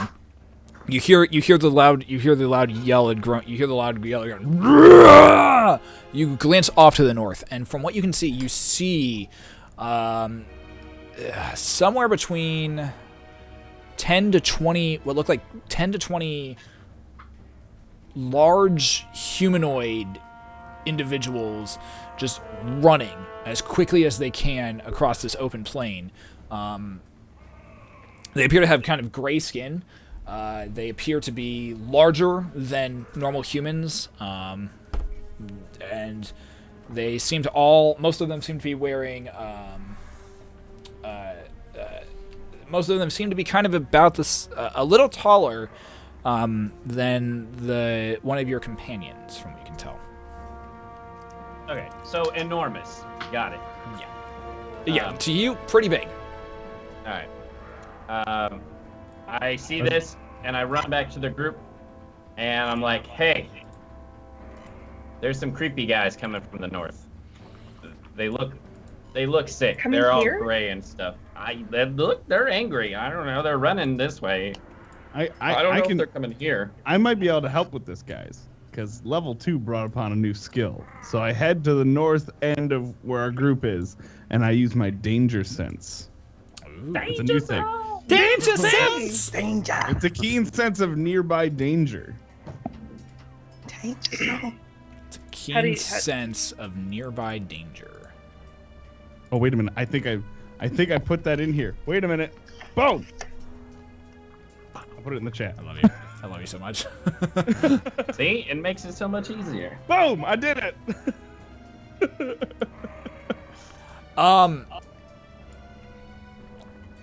as you make your way towards the drawbridge, you notice the same amount of individuals who are coming in the direction of you. They are probably about 100 feet out from this at this point, and they all look to share relatively about the same color skin you do. You do notice that they're orcs. They are all running hardcore to you. I need you to make a perception check. They're orcs. I know they're orcs. I don't like this. And I'm never You can barely make out that they're orcs at this point, but they are indeed headed in your direction at the very least. You guys probably have about 2 to 3 minutes before they arrive. What are you doing? I'm gonna go where Dryden went and see what he was up to, because he just kind of bolted off and didn't say anything. So I'm gonna go see what he's up to. Orc senses went Actually, up, Dryden's like pretty much right next to you at this point, because he caught up to you at the end of the drawbridge. You guys are both at the edge of the drawbridge at this point. How far away are we from them? They're about 100 feet away from you guys. So we can see them. Oh, you guys can easily see them. Yeah. I'm gonna go up in one of these watchtowers next to the drawbridge. So there's only the one entrance, right? As you enter the watchtower, as you enter one of the watchtower Geths, you do notice that there is like a winch and chain there. I was gonna say, is there a way to raise the drawbridge? As Geth enters one, and you do see a winch and chain that looks like it would help raise the drawbridge. Huh. So I yell back at him and I say, "Come back! We're gonna raise the bridge." Okay. I'm still inside. So I just start running back towards this ominous noise that just yelled, "Come back!" All right. Come back. At which point you hear Zolkin be like, "What is it? What is coming? What is on its way here? What is coming for us? That did not sound pleasant." Yeah, what was that? you may want to get your men inside the city. Real quick. Well, we're inside already, and he just kind of gestures to around the area at this point. Is this something that we need to You don't work? have sentries? What kind of general are you? Not a general, just somebody who is put in charge of men. Oh, just somebody who was put in charge of men. I'm not the one who plans these things. I just command people. They just, they just do what I say. They kind of do. Oh man. So as you're having this discussion, you realize that they're now probably about 50 feet away from you guys, in the front of the drawbridge. And Dryden, you hear a loud yell that sounds something along the lines of "Oksala Mayakla," which in Orcish translates to "Look, town, safety," something along those lines. Let's They're looking for safety? That's what they're looking for. Geth, draw the bridge. Pull it. Yeah, here they come. They yell over to Dryden and say, "Dryden, we might need some help with the other crank." Okay, so I run over to the other crank. Mm-hmm. Which do you have the top or bottom I've crank? got the top. I'll go to the bottom. I grab my warhammer with both hands. All right. It's it. While they're doing So- that, I'm grabbing whatever mud I can to try and slap it on me as camo real quick. All right. So Dryden and Geth, I need both of you to make strength checks, please. Oh, yes. Sure. Oh, let's go. That's 13. about 17. All right. So with a mighty push from Geth, you manage to start pushing the crank and pull and getting it to move in the direction. Dryden, easily enough, just start hand over hand, just boom, boom, boom, and the drawbridge starts to rise. Do you need help? Anyone need help? You just No, stay I'm with- good. I'm good. And I just keep slapping mud on myself. The last thing that you see, Brontor, as the drawbridge rises, is just these huge, massing individuals just getting to the road at this point. And you can see one of them very clearly is missing an eye, specifically the left eye.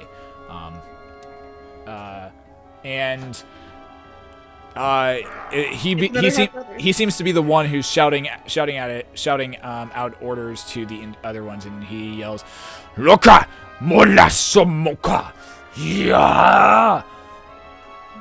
You see as the drawbridges continue to raise, you see actually two of the orcs go charging, just full blown off the edge and try to reach and grab for the drawbridge. And who could see the left eye thing? Was that Tonph? That was Brontor who saw that. But as far as I know, he's just yelling at me in some just lame, like yelling some tongue, right? Yeah. As the drawbridge before the drawbridge actually obscures your vision of him, you hear this. So at this point, Dryden and Geth, as you guys are pulling these large chains, there are small windows that actually look through the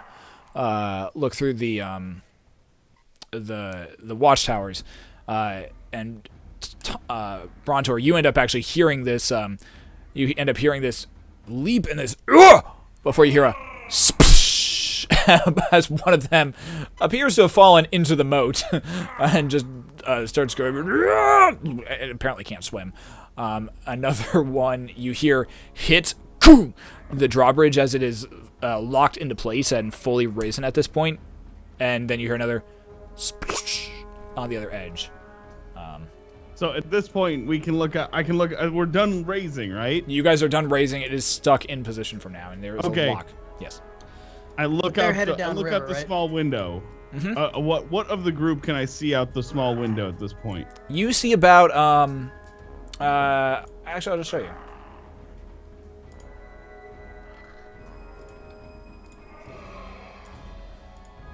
Now, in the front there, the differently colored one, is that Lisa Left Eye Lopez? That is no. That is that one as you look down, you actually see has there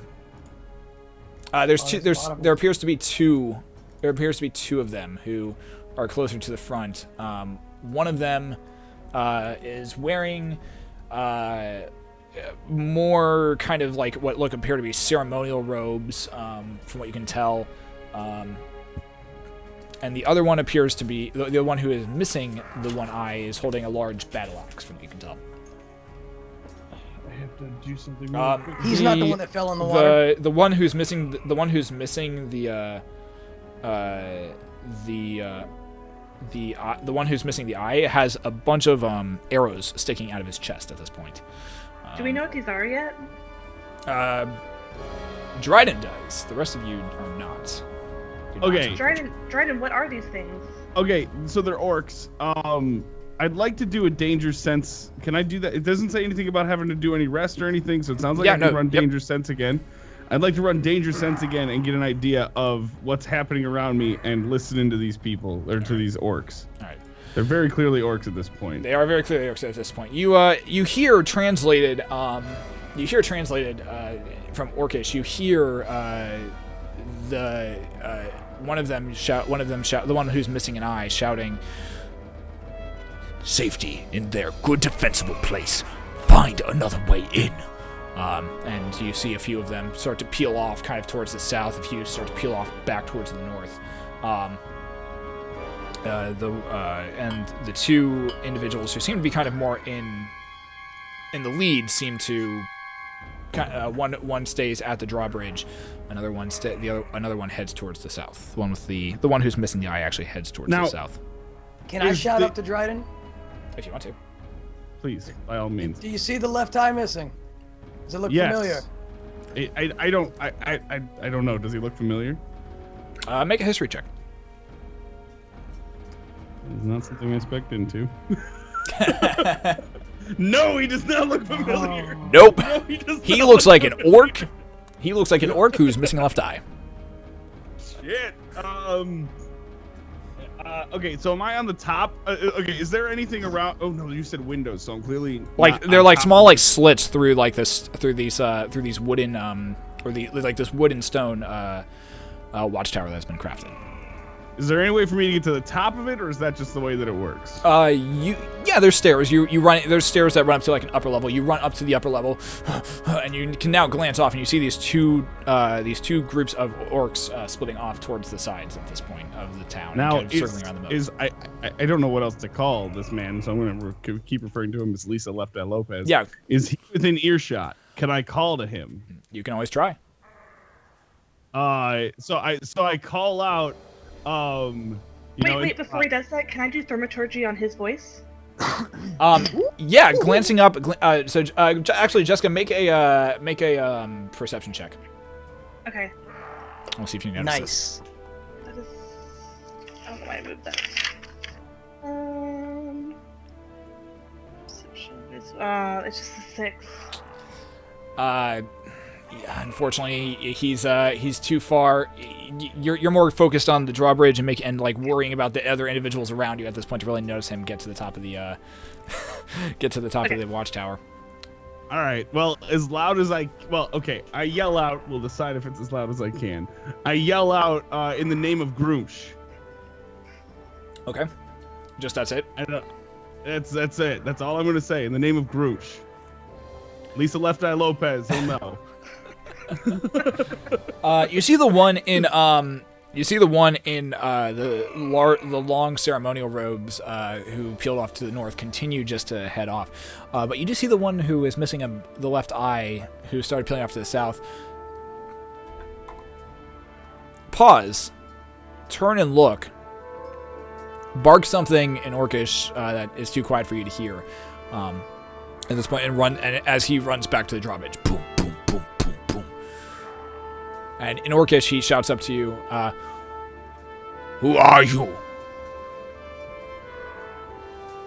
I respond with, first, who are you, and what are you looking for? What do you need? I'm Grash. We are seeking safe haven. This place, safe. We hurt. Need safety from pointed ears. Shooting insects. So, goblins? I don't know if there's an Orcish word for goblins, but As you shout out the Orcish word for goblins, he says, No. Fair-skinned, light-footed, pointy ears. oh, that's elves, guys. Yes, elves. They attack us.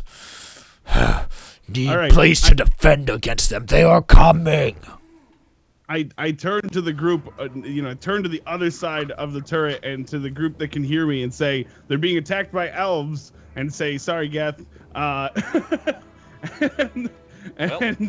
I seek counsel with my teammates. What do they? How do they want to proceed? These orcs are hurting. They're actually trying to escape something. I turn to I'm- Sam and I say, more of your comrades, I assume. "No, not more of our comrades. I'm not sure why everyone is trying to come to Nightstone. Apparently, it's very hot this time of year, but not our comrades, not people that we are knowing. Orcs normally not the most trustworthy bunch. Granted, we're not the want most. to insight this guy? Granted, we're not the most trustworthy bunch either. But no, they are not other people of ours. Jeska wouldn't insight. There's someone hurting and she wants to heal them. And I'll tell Dryden to be like, I'm willing to help. Geth throws an insight. Yeah, I rolled a 14 insight. Yeah, they're not. They don't seem to be. They don't seem to be part of Zorkin's group or part of the Black Network. I Drop the bridge. Let him in. I look at Dryden and I said, but how do we trust them? I don't know. But if there is really my thought is if there's an onslaught of elves coming, I want to know why they're attacking. But at the same time, we might need help. Right. Let's Definitely. let's get together with these guys. Tell them, hey, we're gonna let these orcs in until the elves come. counsel with them, see why this is happening and what they You're want. gonna let the orcs in? That sounds like crazy talk. Crazy talk. Why would anyone in their right mind let orcs in? Present Dryden, company excluded. You will have orc. Difference. Well, Dryden, the man that ran off, he looked religious. Could you get him back? Can you? I not without your help. Can I try thaumaturgy again? Yeah, if you want Wait. to. What do I say? Wait, I can do it to myself. Yeah, you can do it to yourself. It's just, But what she do I doesn't say? speak Orcish. Yeah, what do I say? I don't know. What do you say? say what you want. What do you want to say? And I'll teach you that in Orcish. Good priest, come back. We will help you.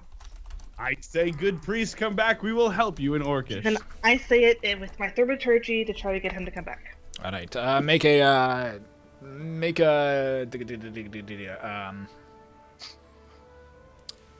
Just make a straight intelligence check to see if you can actually accurately say what he is informing you to say. Yeah, so that's 18. Yeah, Ooh. you shouted out. Nice. You shouted out with a vengeance, and it is loud, and it just goes everywhere.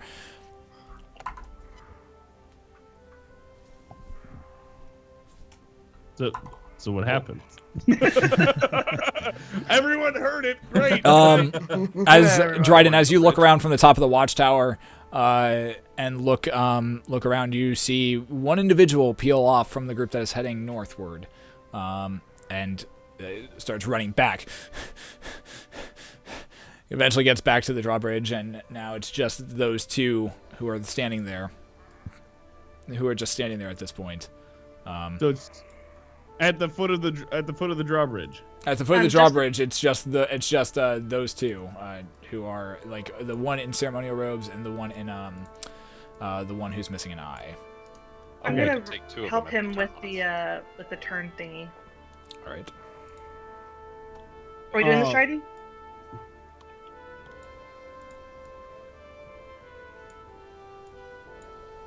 How you doing over there, Tonph? What? I think I'm Tonph is. getting. I'm like fully bathed in mud, and I'm slowly trying to like inch my way into the ground to try and get some camo going on. Make a stealth I'm check wa- with I'm watching advantage. Tonph do this, and he's having a blast. Make a stealth I'm check like- with advantage. I It's am like a not pig in about. slop. I'm just like 14. With advantage, so roll twice and take the higher. Oh, and with advantage. All right. So 14. You're pretty sure he's pushing himself into something that used to be horse manure, but it's working for him. But it's for me. working for him. He's not even trying to hide from anything yet. He's now currently just laying like flat in the ground at this point, like trying to like just doing slight snow angels, but they're in like mud at this point. And I yelled down to Tonph. They're If you're shit in the angels. walkway, these guys are really big. You may want to move. Dryden, let's lower this bridge. Dungeon Master, around us, there's only these two. We would have time if the troops were to return. what do you mean? Like if we drop this bridge and they turn and go no, we would have a second to start pulling the cranks again. You would probably have a second to start yeah. Okay, I say we drop the bridge. Let's drop Let's it. do it. All right, I got Crimson right. I put it on my. All right. As I'm On my cranking, ha- on my I hammer. yell to Tonph. They're big. You're in the walkway. You may want to move. Yeah. I'm sneaky.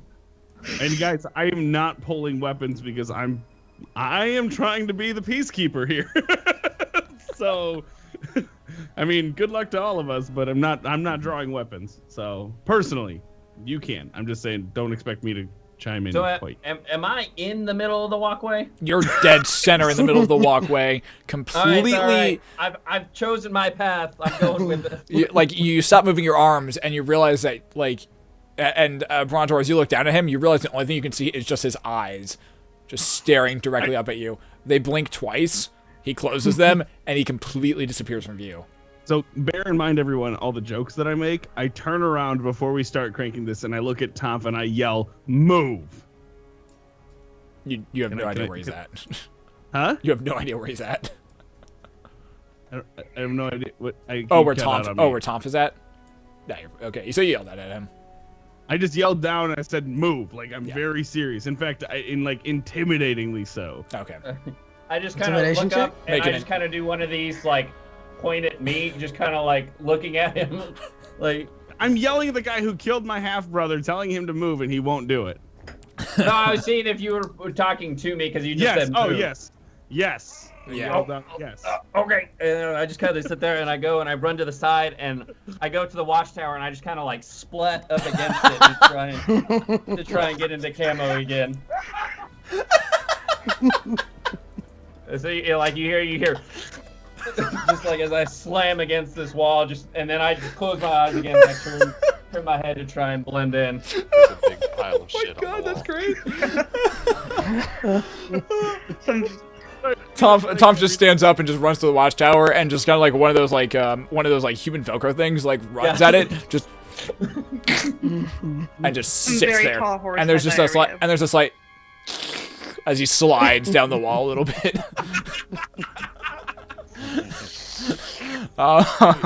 At this point, Zorkin's like, "Are you seriously letting what the? Oh, good God!" And he's just like face palming at this point. The drawbridge lowers very slowly. Right, I'm gonna go behind this rock back here, behind the watchtower. All right. Yeah, Just in case, I'll be ready. All right. Pounce off the rock and come down with a hammer. All right. The drawbridge lowers. It lowers into its final position.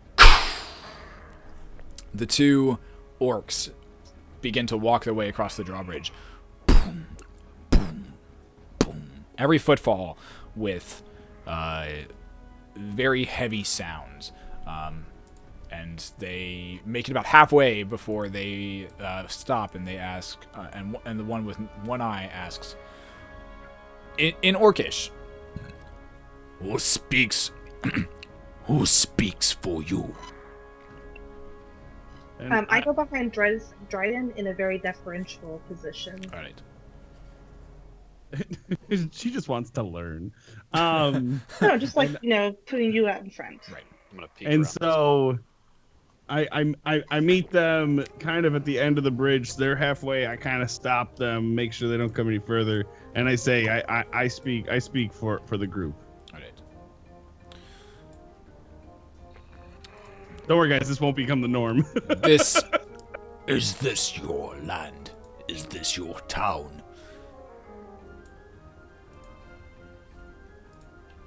I don't want to lie because they have a large army. I say no. Then you give us then you allow us sanctuary and rule of place. I asked them. I asked the man in the robes, the religious garb. Yep. I asked him what their purpose is, what they need, why are they here. At which point, use the other ones. The one in the religious garbs looks up at you and in Orcish says, and in a slightly higher voice than you were expecting, says, We looking for sanctuary and safe place where we can defend ourselves from long ears, pointy fleetfoots. Can I do a religion check to try to advise Dryden on what type of good or bad this religion is? Like this priest-looking dude? Yeah, make a religion check. Okay. Oh. Whisper to Dryden. Why every time she rolls, we just hear It's a 5. I'm useless. You don't know. You're more learned in the ways of dragons and the ideas of Bahamut, and the ideas of justice and more kind of the positive side of realms. You're not very familiar with Orcish religions and how their society works. Now, I was at one point a follower of Groomsh. I've since moved on, but could I run a religion check? If you would like to, yes. It would. And I'll it give would you very much advantage since this is basically your kind of home. So. How do I roll with advantage? You roll twice and you take the higher. Yeah. Okay. Hey. Hey! Yeah! Yeah. This appears to be a cleric of some form of Groomsh, from what you can tell. Okay. So I ask him why Groomsh has brought him here. Grooms did not bring us here. Pointy-eared long elves, just let us in. They are close behind. Okay, they're clearly desperate, gang. I'd like some weighing in. They seem genuinely distraught. They don't seem to be putting on an act. There seems to be too many of them to be putting on an act. Well, Dryden, I'm always willing to help the people that are in need, so Keep in I'm mind for that it. we do have 6 mounted soldiers behind us that are not gonna not fight. So, it's something if something goes down. I say invite them in and let them know that if they need any healing, I can help them. I'm just gonna be very quiet and stay stuck against the wall, hoping that they don't know that I'm there. And Brontor's hidden behind everything. Geth. Geth, maybe you shouldn't be out in the open since they're not really. I was Into peeking around the elves? corner. Oh, that's I was gonna ask his thoughts, but he is a half elf. Maybe he shouldn't be visible. Yeah, I was peeking around the corner to watch. The Okay. action. But as you're letting them in, I'm gonna go back around this corner. And Geth, I need you to make a stealth check. All right. Come on! Am I the only one here who can roll well tonight? As Geth kind of peeks around the corner, the one who's missing the left eye says, sees Geth, like kind of look around the corner, and just enough of his head is poked around that his ears are visible. And as Geth, you and the one who's missing the eye make eye contact just long enough for you to back behind the corner, and the one with the missing eye looks back up at you, Dryden, and says, So, you grant safe passage for our enemies, for the ones who hunt us. and I stop him abruptly and He lets- sternly. before you get a chance, he lets out a giant and I need everyone to roll initiative. Oh. Alrighty then. I want you to know this is your fault. So what am I doing for initiative? I always forget. Roll a d20 and Wait, add I your can do initiative it on modifier here. on top of I it. always Yeah, forget you to do should it. just be able to click your thing. I got Nice. 13. All right, Geth got 14. 14 for Geth. 7. Rams. Good God. For the record, I'd God. like to point out that I'm definitely the rolling MVP tonight. Yeah, you're on Yep. top of it.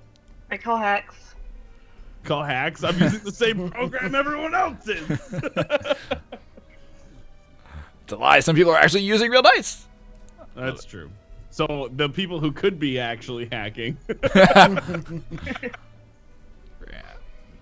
I don't know. There's I'm no writing- fun in a hack. There's no fun in hacks. It's more fun. It's more, in my opinion, it's a lot more fun to fail than it is to actually succeed at some of these checks. You Agreed. say that until we die. Yes. Oh, I'm so sorry. You. Rip the dream. Who am I missing? Brontor, what'd you get? 7. Oh, okay. Going before Jeska. We're so good at this. Jeska, catch up. All right. I start with a -2, so let's just always assume like I'm going to go last. I'm a big Not- talker. not I'm if you big crit. doer. Oh, this is the wrong shit.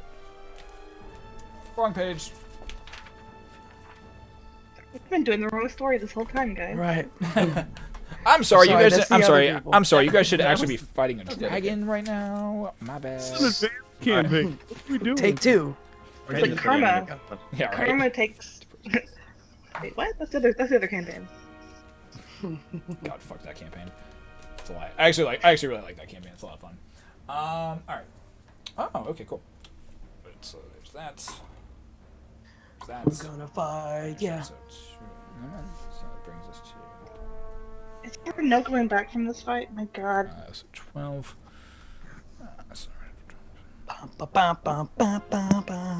Guys, I'm gonna do my best to defuse this. I want to point this out right now. I'm gonna do everything in my power to defuse this. I'm gonna defuse Mainly it with because bullets. frankly, I have enough hit points right now that I can take a hit. So Let me see if I can.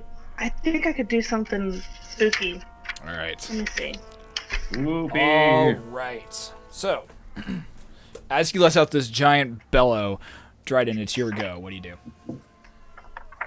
I put my hands up. I don't draw weapons. All right. I put my hands up, and I say to him, he is a member of our group. He is not with the elves that attacked you. No, he is not with the pointy ears that attacked you. I don't want to confuse him. I want to try to defuse this because I Okay. feel like these are my people. Make a persuasion check. Oh, you fucking know it. Come on, persuade. Here's the test. Orange Jesus. I hit the button. Nothing happened. Try again. Wait, it came up. No, it was 11 the first time. It rolled. It was slow. Oh yeah. It was 11 the first time. Then it came up 9. But it was. You mean that was a 20? Yeah, 20. Crit. Nailed it. As you say this, you just see him. You see him grip his. You see him grip his large great axe, even harder, and he says, You betray your race. and lets out once again another just loud, challenging bellow. But he doesn't really do anything. That's your action. What would you like? You have still have a bonus action and movement if you would like it. I'm not gonna move. Okay. For a bonus action, I have no idea what else I would do. I'm just gonna keep my hands up. I'm just gonna keep my hands up. Okay. So So I'm gonna stand there like this, patiently. Dryden and just- going in as Orc Jesus. Gotcha. All right. Cool. It's half orc Jesus. Let's go. Brings us to Geth. You're up. What are you doing? Oh, help me God, Geth, you shoot him. You're the half elf. You pop out and go, ah! Wow. Shoot him in the eye hole. Dude, I'm thinking about it. So does he's got his great axe drawn then, right? Yeah, he has his great axe drawn. It's in his hands. He's like kind of taking a very defensive position at this point. And he's let out like 2 challenging bellows at this point. I don't know, guys. I think he needs to die. Come on, you're killing me! He didn't attack me! He didn't attack me! Did it already go through his turn? You don't You know. don't know. Wait, what? I'm gonna- We don't know when he attacked. Oh. Shit. That's right. I'm gonna pull back What to would here. Geth do? I'm gonna pull back to here, and I'm going to ready an action. All right. So what are you readying, and what's the trigger? I'm readying a shot Okay. pointed straight at his damn eye. No, And don't realize that I'm one of those people! I'm just readying it. I'm just being prepared All right. So you're readying the shot at him. Gotcha. at him. Where if he moves forward, or if he charges forward, I'm taking him out. All right. All right. Brings us to Tonph. What are you doing? I'm staying super stealthy. So Tonph is just stuck against the wall, spread eagle, completely invisible to the enemy. As far as you Yeah. can think. As far as he thinks. As far as I know, I am super stealthy right now. Yep. They can't see color, so I'm preying on that. I'm mud. All right. Well, what I think to be mud. All right. This brings us to their turn. All right. The one with the one who's missing an eye, just makes it in just like literally just who's holding his great axe there. He stands there and he just bolts just straight towards Dryden. This is the trigger for your attack, so go ahead and make your attack. Geth. 21 to hit Oh god, yeah, that hits. and 14 damage. How much? 14. Nice. Yeah, come on. So as you see this large orc with a great axe rushing towards Dryden with his arms out, whose arms are straight out, outstretched, just looking at him with a fierce determination. Dryden, you hear this loud as a blast just goes ringing out from behind you, and you feel just a slight amount of wind go past your ear as a, and you see just standing in front of you as you see this giant orc come rushing towards you. You see his you see part of his left shoulder just explode, and you see what you can see is like part bone and part sinew and part like muscle just get blasted off from his right shoulder. He momentarily lets out pain, and then you see his eyes flash open with bright, like turn from this yellow to bright red as he just darts forward. Boom, boom, boom. He's going to make 2 attacks against you. That is a 16, 17, 18, it's a 16, 17, 18, 19, 20. That's going to be a 22 to hit. So yeah, that hits against Dryden. And then the second one was a 6 plus 6, so 12. Against Dryden. Versus your AC, Dryden. So it looks like the first one hits, it looks like the second one misses. Yep. Alright, so Dryden, you take a grand total of...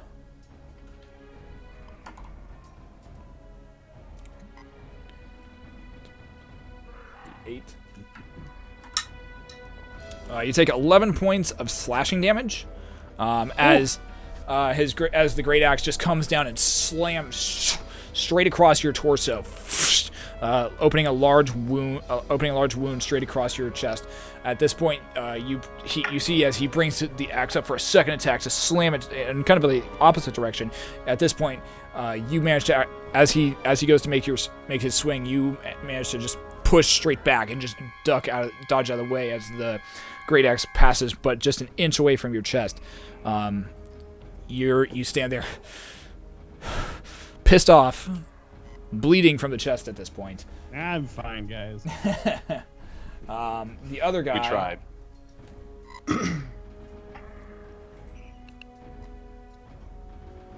Is the priest really going to attack me? The other guy is going to stay where he's at, and is going to...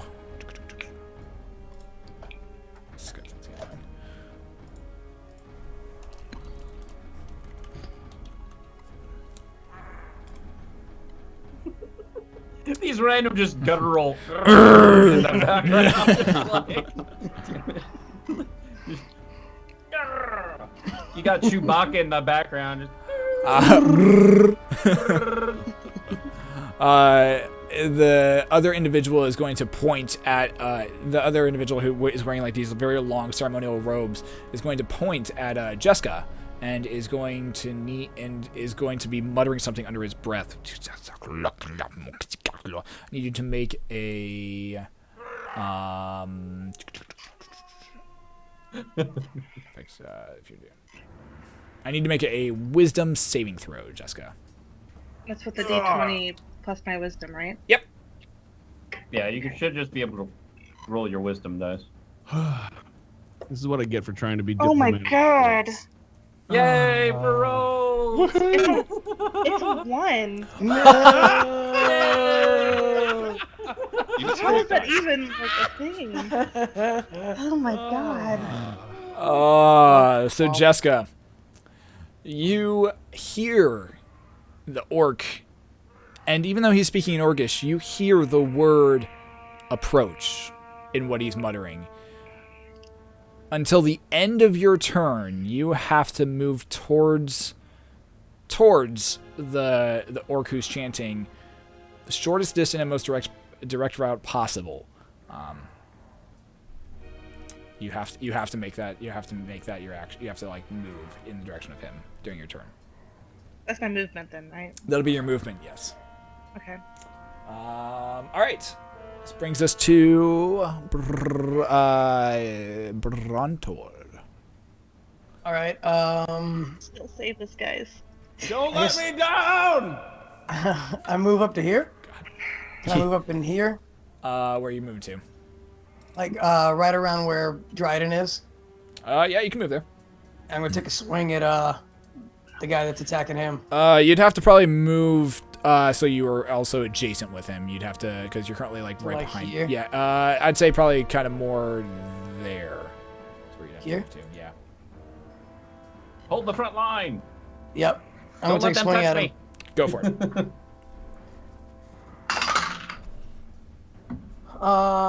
21. Yeah, that'll hit.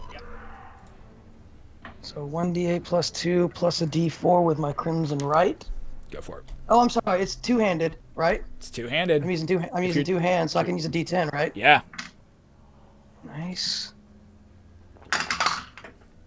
7 plus a d4. Ooh.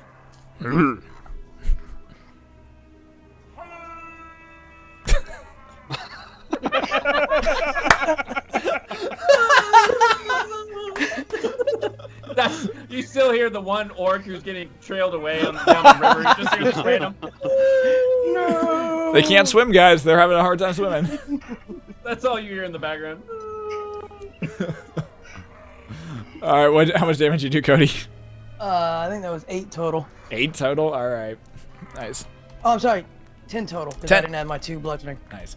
So as you see this orc just swing across Dryden, you're already in action. You move up. You move up very quickly, and you end up taking your warhammer. And as he's finished his swing, you end up slamming, boom, right into his the elbow, or right into the shoulder or the elbow of the arm that just got part of its shoulder blasted off. He lets out I know it's a bellowing shout in your direction. All right.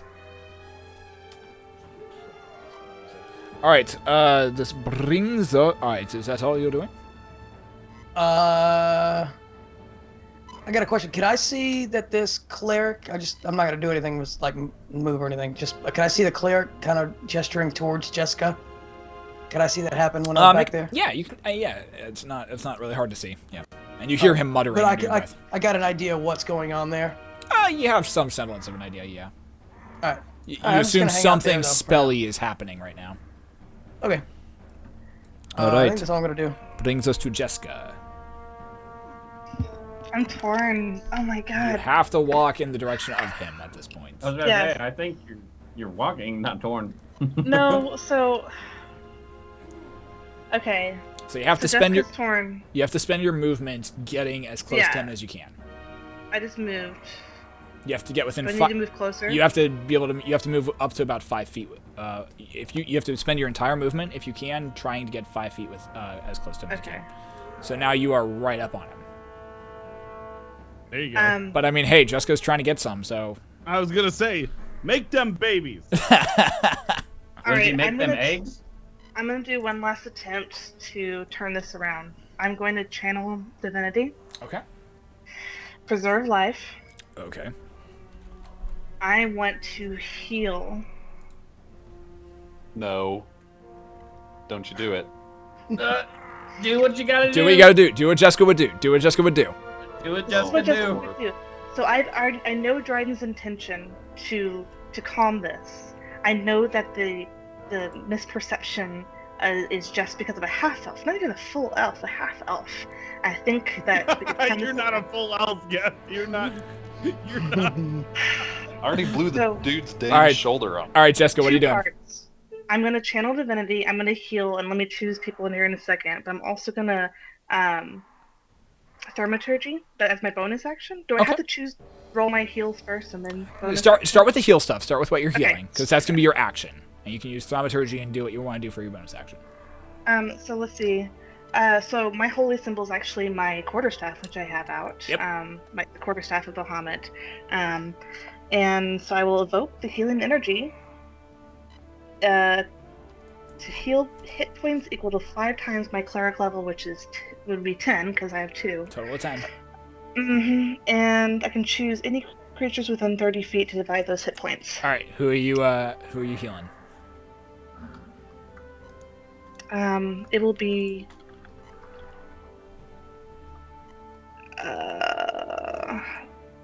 Is Geth within 30 feet? I can't really tell. There should be a ruler on the side of your thing, which you can actually use. Geth is just 30 feet away. Yep. Okay. But Geth also hasn't been hit yet.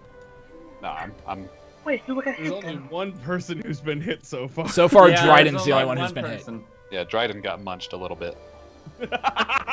Not to heal. 5 points to Dryden, and then let's see that's. Oh no, hold on. I can't divide 10 by 3 because I'm stupid. 3 points to Dryden, 4 points to the priest, and then the remaining points to the one eye. So 3, 3, 4. Oh god, this is gonna be terrible. Okay.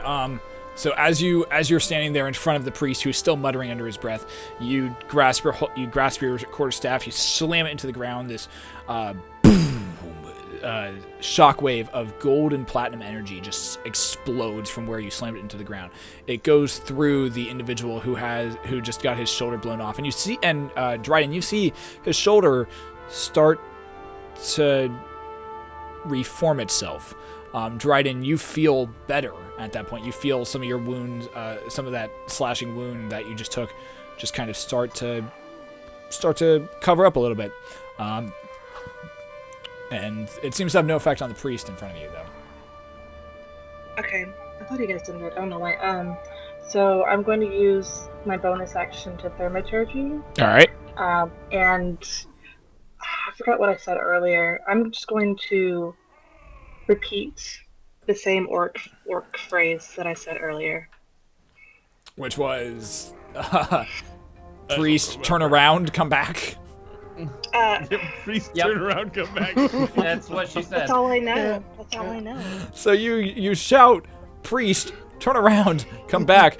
The individual who's chanting in front of you, his head just, or her head, because you can see it's a woman now, her head just turns questioningly to the side, still chanting, nonetheless.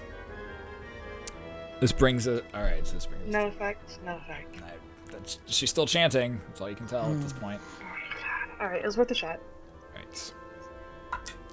At this point, a lot of you hear the entire group hears Zolkin say, "So, are we attacking them? Or do we just screw it? So, are we attacking them? Or what's going on? What's happening? Are they? And at which point you hear Kella go like, "Zolkin, you fucking idiot! Go attack the! They're on the." Oh, she literally she reaches down into the saddle of that Zolkin and just pulls out a short sword and just goes racing towards towards the orcs.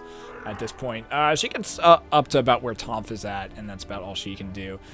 Zolkin turns and says to his men, "All right, men, kill the orcs!" And literally, they all start going charging, and they all charge through you at this point. God, it's gonna end so horribly. They all go charging through you. Did they really roll worse than Rams? They rolled a 2. With a -1 initiative. Oh, wow. They all go charging through. Guys, you had one job! So on horseback, they can make it to about here. They all go charging through the entire group. I need all of you to make dexterity saving throws. Except for Tonph, because you are... Oh, no, Tonph, you also have to make it because you're in the way. No! All right. Oh, wait, no. Well, Tonph, do it with advantage because you're stuck against the wall at this point. I was about to say, I'm pretty small.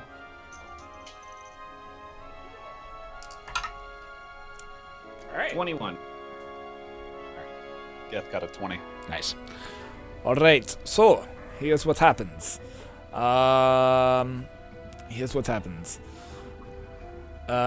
Geth, you instinctually knowing what's about to come, you literally just dodge off to the way and you go rolling out to the ground, coming back up on one knee, gun still aimed at the orcs farther down as all the horsemen just go racing past.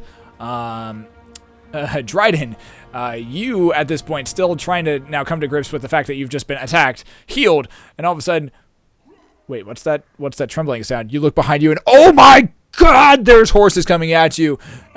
You take 1 point of bludgeoning damage as the horses just kind of boom, bump into you.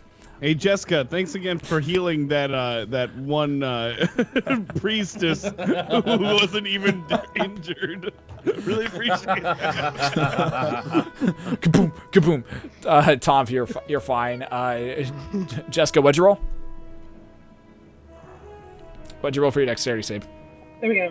Yep, 16. 16. Okay, you're able to dodge out of the way. You like not really a ton of room. You are able to dodge out of the way. You are now like kind of teetering on the end. And you have to go like hee hoo, like on the edge of the bridge. You're like kind of like waving your arms, but like oh my, like not screaming, but like trying to maintain your balance on the bridge. Like Daffy Duck. The other two, the one who's missing an eye manages to completely dodge out of the way, like almost just like water, just flows through the horses as they just race past him. As all the blades just come swinging down, he just misses all of them. The priest ends up taking. Oh God. Takes 18 points of slashing damage as just gets slammed by just sword after sword after sword after sword. Ow! That hurt. Still standing, but the horses go galloping off and begin turning around and making their way back towards you guys. That brings us to the top initiative. Dryden, you're up. All right. So they're all on the other side of the bridge. Yeah, the horses are the horse group is making their way out among the plains in there and then turning around. They seem to be trying to curve back to make another pass at you at the bridge area and anything that's attacking at this point. All right, I'm going to do something kind of unorthodox. I'm going to draw my great axe. Okay. I'm going to swing my great axe with the blunt side of the axe towards the one-eyed orc in an attempt to knock him off the drawbridge. Nice, I like it. All right, all right, cool. All right, make an attack roll. Nice. With this thing. Yep. Yes, I know how this works. Why are there 3 die? Because it's also rolling damage. Yeah, I rolled crit damage just in case. Okay. Okay. So you're on a 13. Okay. So as you draw your great axe and you flip it around so that the blunt edge the blunt side is there, you go swinging at the orc just as the horses are just passing, just as he's finished like kind of doing his water dance. And as he's like kind of still like dodging out of the way of the horses, the blade the blunt side of the axe comes and he sees it coming and he manages to dodge out of the way. You finding no purchase and just hitting nothing but air as you finish your stroke.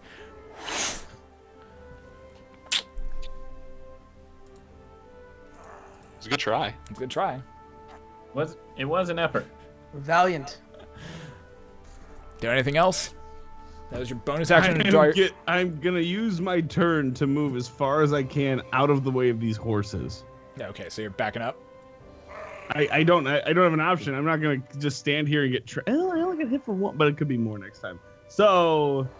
No, hang on. What are you doing? Do it or lose You it. might draw. You might draw an attack of opportunity. Make an assessment. I'm standing my Too many people talking. Thing. Dryden, what are you doing? I'm standing still. I'm standing my ground. Okay, so you're just as you finish your swing, you just kind of stand there, battle eye locked with battle eye, as two warriors who are missing one eye. It's the same eye, so like like heads are just both turned a little bit to the left, so we can see each other with our right eye. Great. Oh man. All right, this brings us to Geth. You're up, buddy. I'm gonna shoot see that you. dude. Yeah. Right back. Battle with the Cyclops. All right, go ahead and shoot. I'm gonna go for the other shoulder this time, since the one got healed. All right. No, you're not. No, I'm not.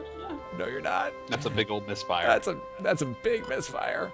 As you aim, just aiming just over Dryden's other shoulder, you pull the trigger. Nothing happens. You pull the barrel back. There's a loud plume of energy, of smoke that just comes out of the barrel. You shake it. You're like, motherfucker. And yeah, that thing, you're gonna have to repair that. Ugh. Yep. No. All right, this brings us to Tonph. Did Geth Alright. kill him yet? No, he At misfired. this point, I missed. after seeing Pretty hard. the assault on Dryden, I'm gonna like suction cut myself off the wall and yell surprise, and I'm gonna grab my bow and look at him and knock an arrow. I'm gonna put Hunter's Mark on the one standing right in front of Dryden. All right, So I can throw that down real quick. I know what it does. You're fine. Yeah, well, I kind of figured. But I throw Hunter's Mark down real quick, and then I shoot him. All right, go ahead and make your attacks. All right. Longbow. 22. Which one's Tom? For this one? Okay, that was Tom. Yeah, I'm right All right, here. gotcha. Yeah, I found you. All right. Oh yeah, 22 will hit. All right, and then I do 5 with 1d6. So 6 damage. Thanks for your help, Tom. So That's what I'm here for. so Oh, you that kinda hurt. you and just kind of like pull off of the wall. You pull your bow and just yell this phrase of your ancestors and just fire it. It just goes it goes slamming into his upper chest. He looks at you and just like, This town will be ours! But at this point, I'm like, oh. And then I start backpedaling up towards Geth. I'm like, oh, I screwed up. So I'm going to move back here. all right, What's up, buddy? all to the right. So wait, in the onslaught against the elves, you're hiding behind the elf. Yeah. I get, Hey, you do I get you cover. your man. Hey, you do your- I'm actually going to go back behind Geth, and I'm going to use natural stealthy, and so you can attempt to hide even when you are scared by only a creature that is at least one size larger than you. So I'm gonna attempt to stealth behind Geth. all right, go ahead and make a stealth check. Nope. I cowardly go and hide behind Geth, hoping that his massive figure will protect me, but fail to realize that I'm covered in crap and hay at this point. You dart basically. You dart behind Geth, and there's just now this quivering mound of just shit behind Geth at this point. Good work, man. All right, this brings us to their turn. No. Damn it. Let's try. Where's that dice? We're just gonna mess it. So we're gonna try these 2 dice. The one with the missing eye is gonna make 2 attacks against. Jesus, gonna make 2 attacks against Dryden. The first attack is a. You're in front of him. You stayed there. Yeah. The first one's a natural 3 plus 6. That's a 9. So nope. The second one is a natural 20. So that's definitely gonna hit. Oh, Ouch. God. Quit. Bye, man. It was great knowing you. Yeah. It was a fun game. It was a fun game. Ah. It's all fun and games till 2 orcs lose an eye. And one dies. Oh, come on. You could say they'll never see eye to eye. Hi-oh. Hey. I see what you did there. Guys, Alright. it's okay. Okay, so you take 24 points of slashing damage. Okay. It's okay, guys. What are you down to? Oh, I'm down to -3. Okay, so I use relentless endurance, so I maintain 1 HP. There you go. nice. Oh, All boy. right, nice. Nice. There you go. Nice. So as the axe comes slashing down, this time across your midsection, like across your abdomen, you feel the blade sink in a lot deeper, and something definitely got hit. As you fall back and as your vision fades to black, you think of all of everything that you have yet to accomplish, and your eyes flare open with an anger and a rage that you have yet to do yet, and this ends up actually sending you into your rage. You snap back to your feet, let out a giant bellow of anger, maintaining 1 hit point. This brings us to this turn. I'm gonna get killed by the fucking horses. And this one's and the other guy is going to make an attack against Jeska. Plus 5. It's gonna be a 8. 13 to hit Jeska. Jeska, what's your armor class? You're muted. You did. Sorry. Armor class is 8. Your armor class is 8, or that's your health? My health is 13. I haven't been hit yet. My armor class is 8. Your armor class is 8? What are you wearing? Is that not right? I'm wearing scale mail. Oh, okay. So you're doing blue as your health. You're doing blue? Wait, what? Sorry, your blue circle is your health. Your green one is your age or is your AC. Got you. All right, thank you. I double check that. I'm assuming that's correct, but let me just double check. Okay, cool. All right, so you do get hit. You take.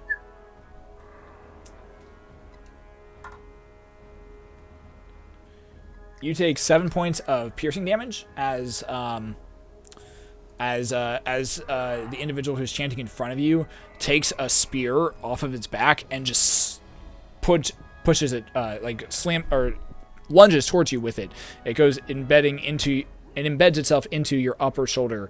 As he pulls it out, there's a streak of blood, and that's basically what happens there. Right. This brings us to Brontor. You are up, good sir.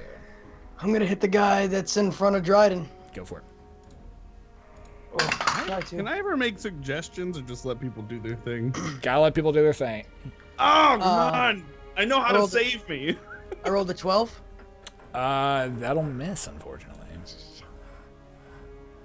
So you take your war axe and you take your warhammer and you go to swing again, and he just this time he actually ends up parrying it with his axe as he's finishing a swing against Dryden. Boom! It's a loud ringing reverberation as it hits against your warhammer.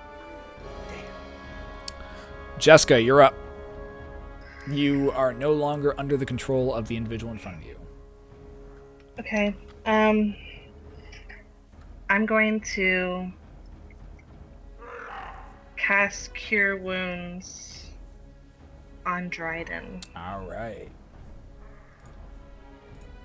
I knew you liked me. I knew you did. You did this whole Brontor thing last week, and I was like, bullshit. I know she's into me. So that's 1d8. Let me just do it in here. So. You got this. And then my spellcasting ability modifier, I have no idea what that is. Should be wisdom for you. Okay, so that's 0. So just 1. Well, hold on, let me check. Your spellcasting ability modifier is... Yeah, wisdom. It is 8 plus your proficiency modifier plus your wisdom modifier. So it is... Oh, no, I lied. That's right. It's just your... Oh, nope, that's wrong. Attack modifier is your proficiency bonus plus your wisdom modifier, so 2. Okay, so just 2. Yep, so you add 2 to your attack. Or to it. Nice. Hey, that'll work, though. So plus 10. Nice. Nice. And I'm going to move the fuck away. Dryden, what's your max health? Max is 28. Thank you. Alright, gotcha. Alright. Alright, and you back away. Right, you do pass, if you do that, you do pass within melee range of 2 of the enemies, so you would invoke 2 attacks of opportunity. Oh, shoot, the monkey. Can I... hold You're on. still over here, then, so... How fast is this current? It looks pretty steady at this point, so you can do what you want with it. Oh no. I need to get the fuck out because my health is low, but I cannot pass these guys. I'm going to jump in the river and try to get to the bank. Okay. All right, go ahead and make an acrobatics check. Oh, I know how good you are at that. Yeah. You got this. The good news. Oh no, acrobatics is dex. So yeah, you're screwed. Oh, it fell on the floor. I can't see it. It's a 20 though. Holy shit. Nice. I'm not even. I can't move my camera. No, it's but fine. I got it. 20. It's fine. I got you. Minus 2 though, so 18. Nice. All right. So as Take a you picture. as you look around realizing that your options are kind of limited at this point, you realize, okay, what's soft and fluffy?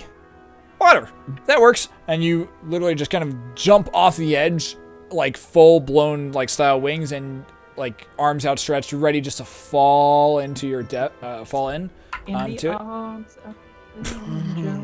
As you're falling, you hear the swishing sound of a spear coming towards you, and as you fall, you feel the air just right past your neck as the spear just misses you by inches. You go into a very graceful dive, tail outstretched, and you go right into the water, leaving no splash and whatsoever. 10 out of 10. Nice. Yeah. Geth holds up a IGN. card that says 10 on it. Geth just whoop. That's wonderful. All right. As he does this, I kind of look at Geth and I'm like, where'd you get that? Don't worry about it. All right. This brings us to their turn. All right. So, as you all are fighting, Geth and Tonph, behind you, you hear a loud. No, I knew it was coming. You hear a loud, multiple, not even just singular. You hear a loud. As you look behind you and in the square, you see about 10 other orc currently just standing there, staring at you. They all go charging. They all start charging in your direction. They can only make it to about here at this point. Oh, great. Uh-oh. All right. And my gun's jammed. This brings us to Zolkin's turn. Zolkin, and just give the audience an idea of what the entire battlefield is looking like. That's what it's looking like right now, so that's fun. All right. So this brings us to Zolkin's turn. They are going to currently be turning around, still slowly working their way back this way, and headed back in the direction of camp. And by camp, I mean thing. For Kala's sake, they make it about there, and they are just on the cusp of attacking again. But unfortunately, they cannot attack due to the roundabout version that they have to go.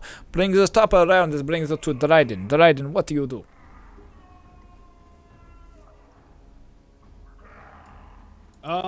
In case you can't understand through the accent. Dryden, what do you do? Oh God. All right. Well, I screwed up by not using reckless attack. But all right. So I rage. You flew into the rage due to the dropping down to 1 hit point. So you do not have to spend the bonus action to do that. Okay. Well, I don't really have anything else to do with my bonus action because I'm just taking this axe. Ah, fuck! I'm gonna die. What are you doing? Killed by me. What are you doing? Okay, I'm swinging the axe at Lisa Left Eye Lopez. All right, are you doing it sharp edge or blunt edge? Sharp edge. All right, Sharp edge. go I'll for just it. fuck this guy. Go for it. How many hit points did Dryden get back from Rams or from Got Jeska? 10. Okay. Oh, I did? Yeah. Oh, hell yeah. I was going at it with Yeah. one. I'm like, I'm You're at gonna 11. die. You're at 11 hit points right now. Your character is All right. showing exactly what it Nice. should be at. All right, here's my roll. Fuck him Oh! I'm gonna die. Guys, I'm gonna die. I'm gonna die. We got this. I'm the greatest roller. So as you I was killing it, and then Rams took all my good rolls. as at this point you're pissed off. Your rage is just flying. You take your great axe, you bring it above your head, you slam it down right towards his head, and boom! You feel the wood splinter underneath your axe as you realize that your aim was about a few feet off, and you like slammed right next to his right foot. He glances up to you. Did your mother teach you to aim? Because that was pitiful. All right. Shit talk. Listen, I gotta punch you in the balls at Guardian Con this year for that one. Just role playing, man. This brings us to Geth. What are you doing, buddy? Wait! Don't I get an action after that? No, that was your action. You got a bonus action. You got your movement still if you want to. Yeah, But- you got movement. Yeah, my You bonus. can move. Okay. Movement. Which side is there? Can I move in any direction, or is there a? You can move backward. You could try to move forward more onto the bridge if you wanted to. You'll still be in melee, so you won't take an attack of opportunity if you move like just 5 feet in this direction. So if you move here, you'd be okay. But if you move back, you might get an attack of opportunity from him. No, jumping in the water. I'm too close. I've been hit too much. You're gonna try and jump into the water. I'm jumping in the water. What do you need from me? That'll be your bonus action and your movement. I need an athletics check from you, or acrobatics. Acrobatics. Oh, son of a bitch! Oh. That was a good roll too. But you looked grateful. Hey. I mean, regardless, I would have taken the 19 for the acrobatics. So, you at this point you. Oh no. Sorry. Okay, so you go running towards the side, realizing that you're bleeding. This hurts. You go running towards the side. You jump off the bridge. You feel a hand grasp your shoulder as it holds you there. It goes slamming into the deck as you continue to fall because you're pretty heavy. You go down in towards the water, but you realize that your feet haven't touched the water. You're not wet. You glance up, and you're now currently being held by the orc who's missing an eye as he looks down at you. Where do you think you're going?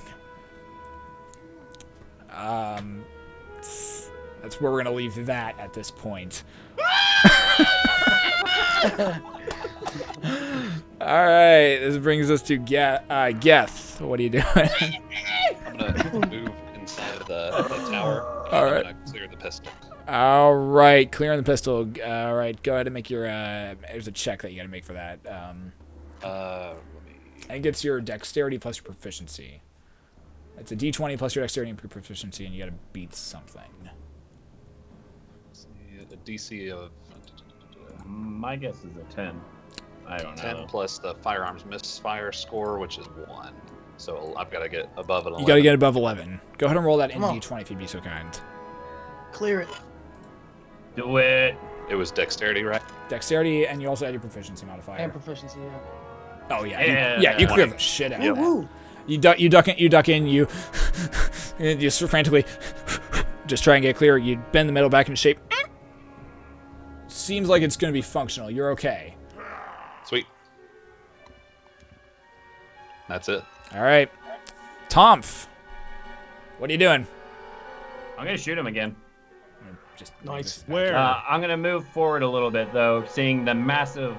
the massive horde behind you at this point. Yeah, I'm gonna start making my way. I kind of go to the corner of the watchtower, if that'll go there. Yeah. So I move toward the corner of the watchtower, and as I go, I'm lining up my shot at the lefty. Oh no, lefty's gone. Now, I can't see it. lefty's currently the guy who's missing the left eye is currently laying prone against the bottom against the So he's just drawbridge. prone. He's prone, Okay. so you can attack him, but Oh. it'll be at disadvantage. Okay. I'll still. I'm still pretty focused on him, so I'm gonna take a shot at him. All right. Yeah. So. All right. So I make your attack with disadvantage because he's laying against the ground. All right. So 19. Damn. So that's the disadvantage. Yep. Yeah. Wow. All right. Yeah, that'll hit. So that'll be 7 plus.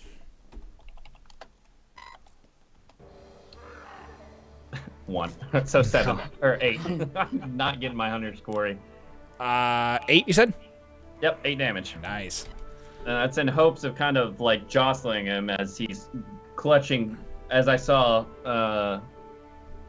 Dryden jump off the edge, I can only assume he's sitting there going to reach for him. So I'm shooting him to hopefully distract him. As you see him just currently laying there, you reach back, pull back an arrow, and it just goes right into his side. He looks over at you, but is more focused on Dryden currently, who's currently he's trying to maintain his grip on. As a bonus, I'm gonna sit there and just do just sitting there trying to get his attention as he goes to look at me. You do. Oh man. All right. This brings us to their turn. All right. I'm gonna start with this guy. This guy the cleric turns around, looks at the giant horde of enemies that is currently coming towards it, and he's going to try and start outrunning it. Makes it right up to Brontor, and is just going to be like, oh god, and going to make an attack against Brontor. That's an 11 to hit. 14 AC. So you see him rushing towards you. He takes his, she takes her spear, jams it towards you. You manage to just dodge out of the way, and you actually manage to dodge out of the way. You take your warhammer, and you take your warhammer in one hand. You grasp the spear in the other. You yank it free from her. You now have a warhammer in one hand and a spear in the other. It looks at you very confused, and like glances down at his hand, like, huh, shit. The other individual is going to try to pull Dryden up, and unfortunately just can't, and brings down his other hand, letting go of the great axe. Brings down his other hand to try to pull you, and it's unfortunately a stalemate at this point. Can't lift you, can't let you go. There's worse things that could happen right there. Yeah. All right.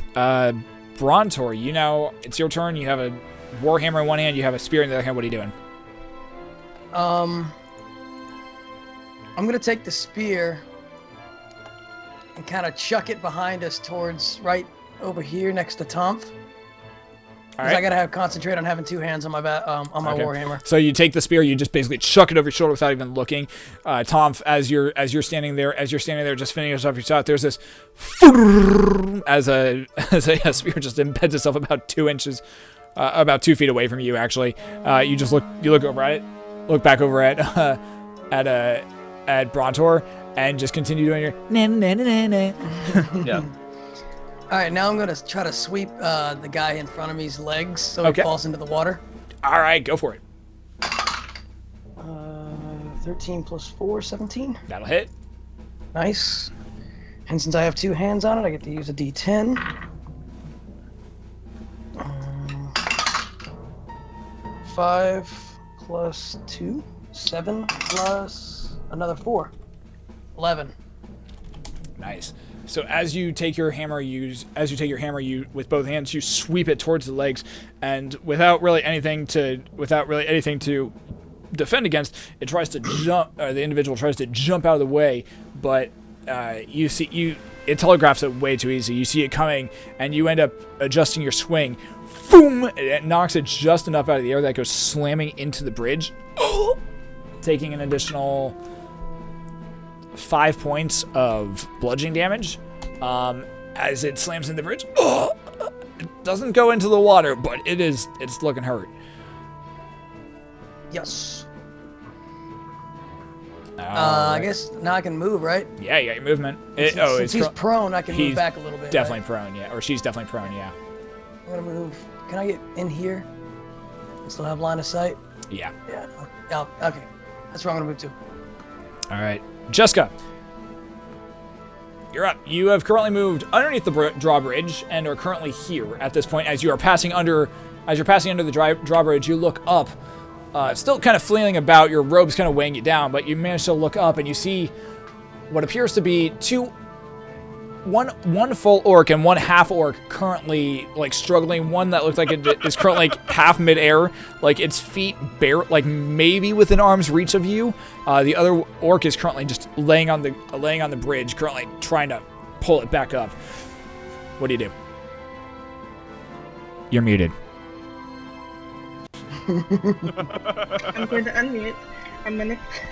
That's a bonus action. Love you. No, I'm going to cast Bless on all my allies. All right. Which means you'll get an extra D4, 1d4, on saving throws, etc. That's awesome. Thank you. Let me just pull it up here. Don't I already matter. got Just it. hanging around. Bless. Where are you? All right, gotcha. You bless up to 3 creatures of your choice within range. The range is 30 feet. Whenever a target makes an attack roll, saving throw before the spell ends, target rolls a D4 and adds that number to the attack roll or saving throw. So it's gonna be Dryden. All right, so Excuse Dryden. me. Blessed. I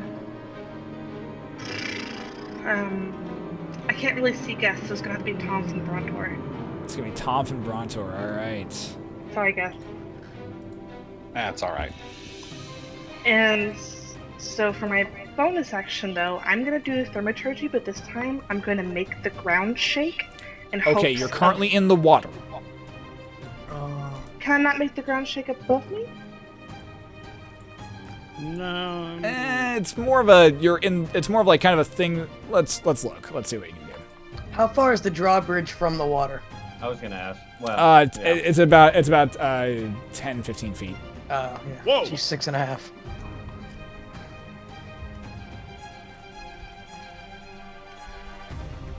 Thaumaturgy, there we are. All right, let's see, Thaumaturgy. you got to get into it. Yeah. It is visual. It's just a visual, or no, it's just a verbal thing. So you could make, no, it is verbal, so you don't have to be touching anything. I'm gonna make that drawbridge shake and bake. Shake and bake. To try to knock that dude off that's holding Dryden. Okay. Make a spell Yes. attack. Make a spell attack. D20 plus my 2? Yeah. D20 plus your spell attack modifier. Yeah. 6. I vote Rams off the island. And we've found you are the weakest link. He rolls a 3 for a saving throw. Oh, Damn.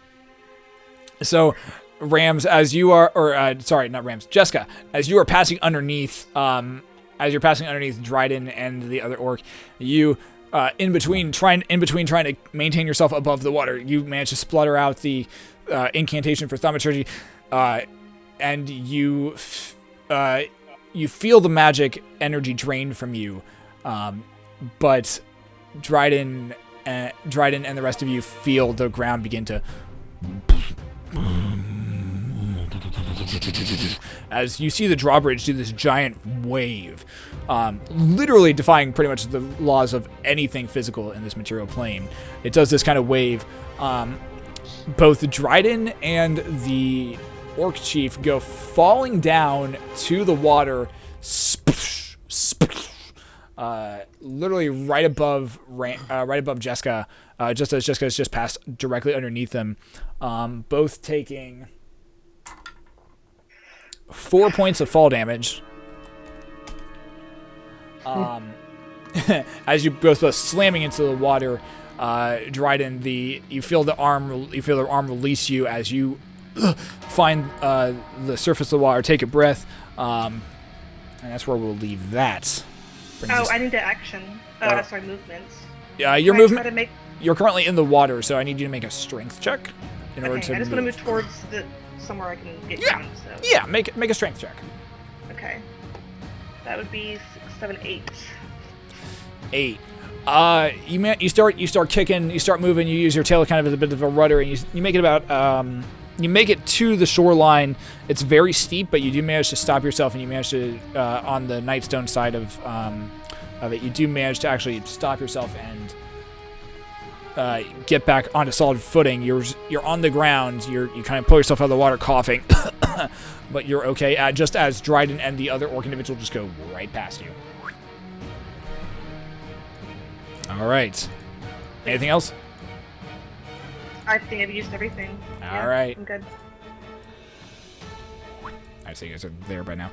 All right, it brings us to the giant roaming band that is behind Tonph and Brontor. They are all going to make their asses. They're going to all. This will be interesting. They're going to all make their full movement to get here. Right on top of you guys. And now I gotta start doing like actual individual attack. Oh god. This will be interesting. So 1, 2. Is there a way to survive this? They all gotta roll crappily. I think we missed the opportunity to raise the drawbridge and to trap them on. So as they're all about there. And as they and Brontor, as you just see this large mass of orcs coming towards you, you hear this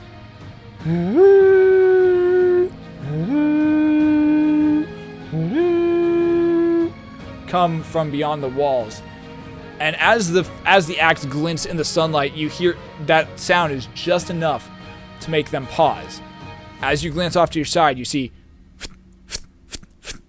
darting over It's elves! darting over the walls and darting over the buildings. You see just these flickers of movement. They all as the axe begins to make its descent, you see 2 arrows sprout from its chest as it draws breath and falls down to the ground dead. You see a black swarm of arrows just appear from the middle of town as they all land pinpoint accuracy right into this entire group of orcs. As that happens, they just all appear to become porcupines and pincushions, just with arrows protruding from them as they all collapse to the ground, dead. Oh, All right. that was dope. This brings us to Zorkin. Zorkin is going to end up with his band of group and individuals is going to make a pass at the bridge at this point. And is going to end up riding past the entire group. I need 4. That's going to make it. You're going to make a dexterity save with advantage. That's a 4. And Tonph, I need you to make a dexterity saving throw as well. So I gotta make one? Advantage. Oh, and Brontor, yes. I think you accidentally cleared my guy off. I did. I apologize. As I saw the arrows come down, I went to go look at Brontor, and then I was just like, There you go. He gone. All right, so Brontor and Tonph, I need you guys to make dexterity saving throws. did you say advantage or no advantage? No, the disadvantage was against the individual who was the other one. Right. So 14. 14, 12. All right. You guys managed to both be able to duck out of the way. This time expecting it and managed to duck out of the way. The other individual who's against the ground, not so lucky. A sword just slashes right across the back of it. The body goes still. No longer in the realm of the living. Nice. Nice. Dryden's gone also, by the way. He's over there in front of the horses. Yeah, Dryden's Yeah. moved. Yeah. Oh, okay. All right. All right. This brings us to top of the round. Dryden, you are currently in the water.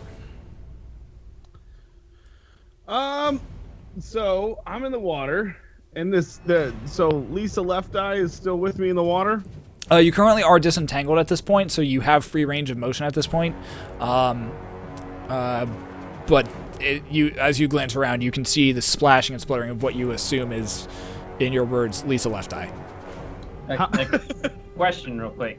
when he fell off the bridge, he had left his great axe up there on the bridge and he dropped it. Did that go with him? You glance around and the great axe is still up on the bridge. Okay. So I know that, but you don't know that yet. No. Well, I mean, I'm pretty sure I've come to terms with the fact that I do not have a great axe in my hands anymore. Yeah. But yes, I don't know if it's in the water or not. Was it your great axe? I thought it was his great axe that was lying on. There was 2 great axes. Whose great axe is where? That is the question. Okay. What are you doing? We can only see 1 great axe. What are you doing, Dryden? Do I have a great axe in my hands or not? Doesn't matter. Currently, no, you don't. All right, I'm gonna be exceptionally stupid. How close to the shore am I? You're about 5-10 feet away from it. Guys, I'm gonna be exceptionally stupid. Nah, maybe I shouldn't be. I've been stupid this entire time, and it's all come up. I swim for the shore. What's your intelligence? My intelligence? What's that got to do with swim for the shore? Just based on your decision making. That's all I'm asking. We're trying to figure out if you're smart enough to know what a shore is. I have a -1 modifier on intelligence. Are you swimming for the shore or are you taking down the enemy? What are you doing? I'm swimming for the shore. All right, so you start swimming towards the shore. Make a strength check for the shits and giggles. I don't know why. You'll probably make it. Yeah. Oh my god. Yeah, 10 was exactly what you needed. You managed to push your way through to the shore. You managed to come up coughing. For the sake of brevity here. God, I can't roll shit tonight. I roll a 1 with a +4. He makes a 5. He ends up going just farther down the river. He continues heading down. Earlier. He continues heading down the river until you no longer see bubbles or him splashing throughout anything. That makes me so upset. When I said I was gonna be stupid, is I was gonna grab onto him and then swim for shore. I'm not ready to give up yet, but I kind of already raged at him. So. One more move, I move up to Jeska. All right. So for the sake of brevity here, you all make your way back towards the drawbridge. Some of you wounded, other of you not as much. You all reconvene back at the drawbridge. Zorkin. Before they go to that, I go over to the drawbridge and see if Tom or if Jeska and Dryden are even there. I saw them fall off the edge, but I don't know what's going on, so I go over and check. Yeah, you glance down and you can see them there. They're there. They're slowly making their way back up the shore, up to the drawbridge at this point. And you do notice that the great axe that is currently on the drawbridge is Dryden's, from what you can tell. When I see that, I kind of like grab it, like in my tiny stature. I'm kind of sitting there and I kind of hold it over there, and I was like, I think you left something. Just kind of like. Just sitting down there staring at him, just kind of waving the great axe. I'm behind him holding his at the back of his shirt so he doesn't fall in, holding that giant axe. I yell back, "Don't touch it, you disgusting freak!" Sorry, I've been through a lot today. I'm pretty. That was kind of harsh. Toss it in the water. What do you mean? I literally died and came back. Okay, I don't need to hear it. Hey, real quick, Tom, how much health did you lose through this whole thing? That'd be a whole nada. Okay, cool. So in the next battle, guys, expect me to cover myself in shit and mud. Dude, it's the camo. They never saw it coming. They were like, "Oh God, what's this shit?" Literally. And mud. And mud, yeah. You all eventually make your way back to the drawbridge. At which point, oh my God. At which point. When Dryden gets back up there, I was like, "Here you go." At which point Zolkin rides up on his horse and says, "Back to the negotiation." At which point Zolkin rides back up on his horse and said, "Well, that was quite a good. That was quite a good fight. At least I got a few hits in. Made me feel alive. Made me feel like a man again. Kala, did you see that? And Kella's just standing there just like, you rode a horse. Bravo. I'm gonna make her my wife. I like this one. Way to go, Zoltan. It's never mind. Zoltan. Good job, Zamzam. We're proud of you. Thank you. At least someone appreciates our efforts here.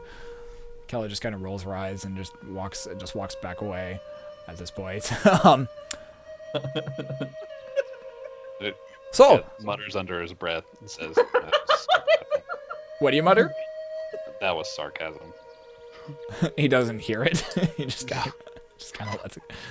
He's just like yelling after Kella, going like, Kella, where are you going? Kella, come back. We have more to talk about. We need to name our first and second born child.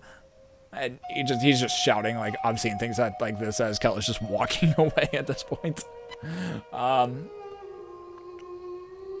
You all make your way back to the drawbridge.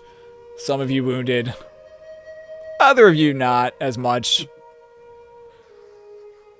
Oh boy, that battle was rough. Tell me about it. Yeah. I literally need a towel. died. I take my crimson right off. Yep. I'm not raging my anymore, right? Like, You're- I'm not just like, hi! No longer raging, no. Okay. Dryden, would you like some healing? You seem a little peckish. I would love nothing more. Can I cure wounds on him? See how many hit points I can get back. If you want to, yeah. That would I be can awesome go if get we you could do some like. coffee. Hey, Cypher. So are we just I gonna... go make coffee.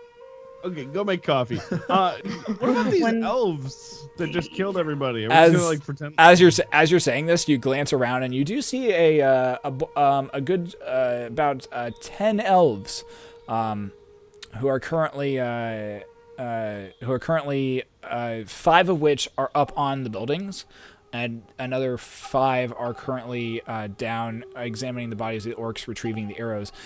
And you see amidst the elves one who seems to be actually kind of issuing orders and telling them what to do.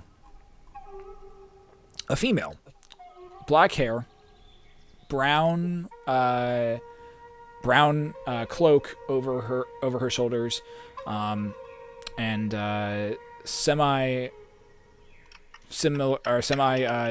worn traveling garments, all of like different greens and brown color, from what you can see. Yeah, I'm gonna approach the girl and in Elvish talk to her and say, "It's nice shooting. We're lucky we had you." She responds in Elvish and says, They were attacking us and attacking our forest, and we had to protect. Are you from the north? We are from. I recognize you. We. Yeah, Geth. Who's she, Geth? Nice. Where is I've the? seen those, Nice. Where I've is seen the? those fuck me eyes before. Where you know her from? As you say Do you have this- any friends? As you say this, Dryden, she looks over at you and says, just like you see a slight smile curl the lips of her, or curl her lips, and she says, No! "Ah, the chase is half the fun, isn't it?"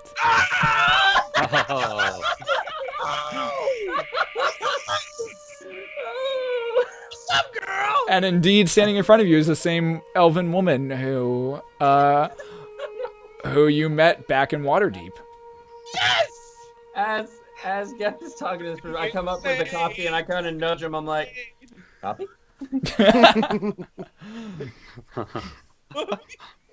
Coffee? She twists her hand in a very odd symbol over her chest, and bows slightly and says, in Elvish, "You're welcome. I look forward to continuing our chase." As she takes her hand and just in a full circle whips it around her head, and all of the elves in a single blurred motion jump up and begin darting. Very Naruto ninja style across the buildings, off of over the parapets, and out of view from all of you. Is she? Before she can make it, I try and call and out and say "wait" to her. Yell "wait." You call wait. I don't know how to say Yeah. it. You call wait out towards her, and she's already gone. Shit. Wait, Rams, amplify Boom him. voice. Wait, who's this Rams you speak of? Jeska. Can I even? I think I've used 3. Coffee! It's a If I can, I will. But I think you it's only a have can. 3 I think cantrips thaumaturgy today? is a cantrip, right? Yeah. Thaumaturgy a cantrip.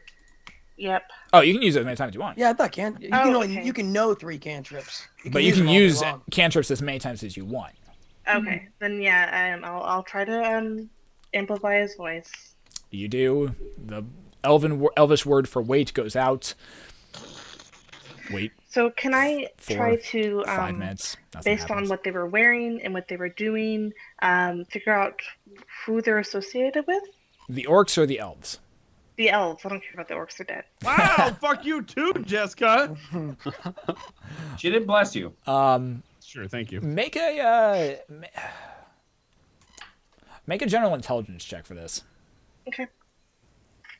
Hold on. Come on, As this all intelligence. happens, I slowly realize that the horses were tramping around, and I go and I dart straight to my scarecrow that was over by the thing to make sure it's okay. Is it okay? I want to know. Is it okay? I hope it is. I Make an bolt straight to it. Make an investigation check. I rolled a 7 11. intelligence. They seem like elves. They seem like elves. They have that very earthy tone to them. They seem to be very influential to the forest, and they seem to really kind of seem in the brief interaction you had to seem to only kind of have their own interests. Seem to have their interests at heart of protecting their people and protecting those who protecting the forest, from what you can tell. Mine was 11. Tonph, as you race over to where of the area that your scarecrow is at, you glance around, you look on the ground for the very tiny, maybe 5-inch tall scarecrow that you made that you spent like a good solid 5 minutes making out of mud and hay, and you glance around looking for it. You find it trampled, laying Quit. I don't want to live in in this world anymore. And at this point, I just like break down. I just like face plant into the ground and just start like walloping, just like. I walk up behind Tonph and I put a hand on his shoulder, and I reach down with the other hand with the mug, and I say, "Coffee."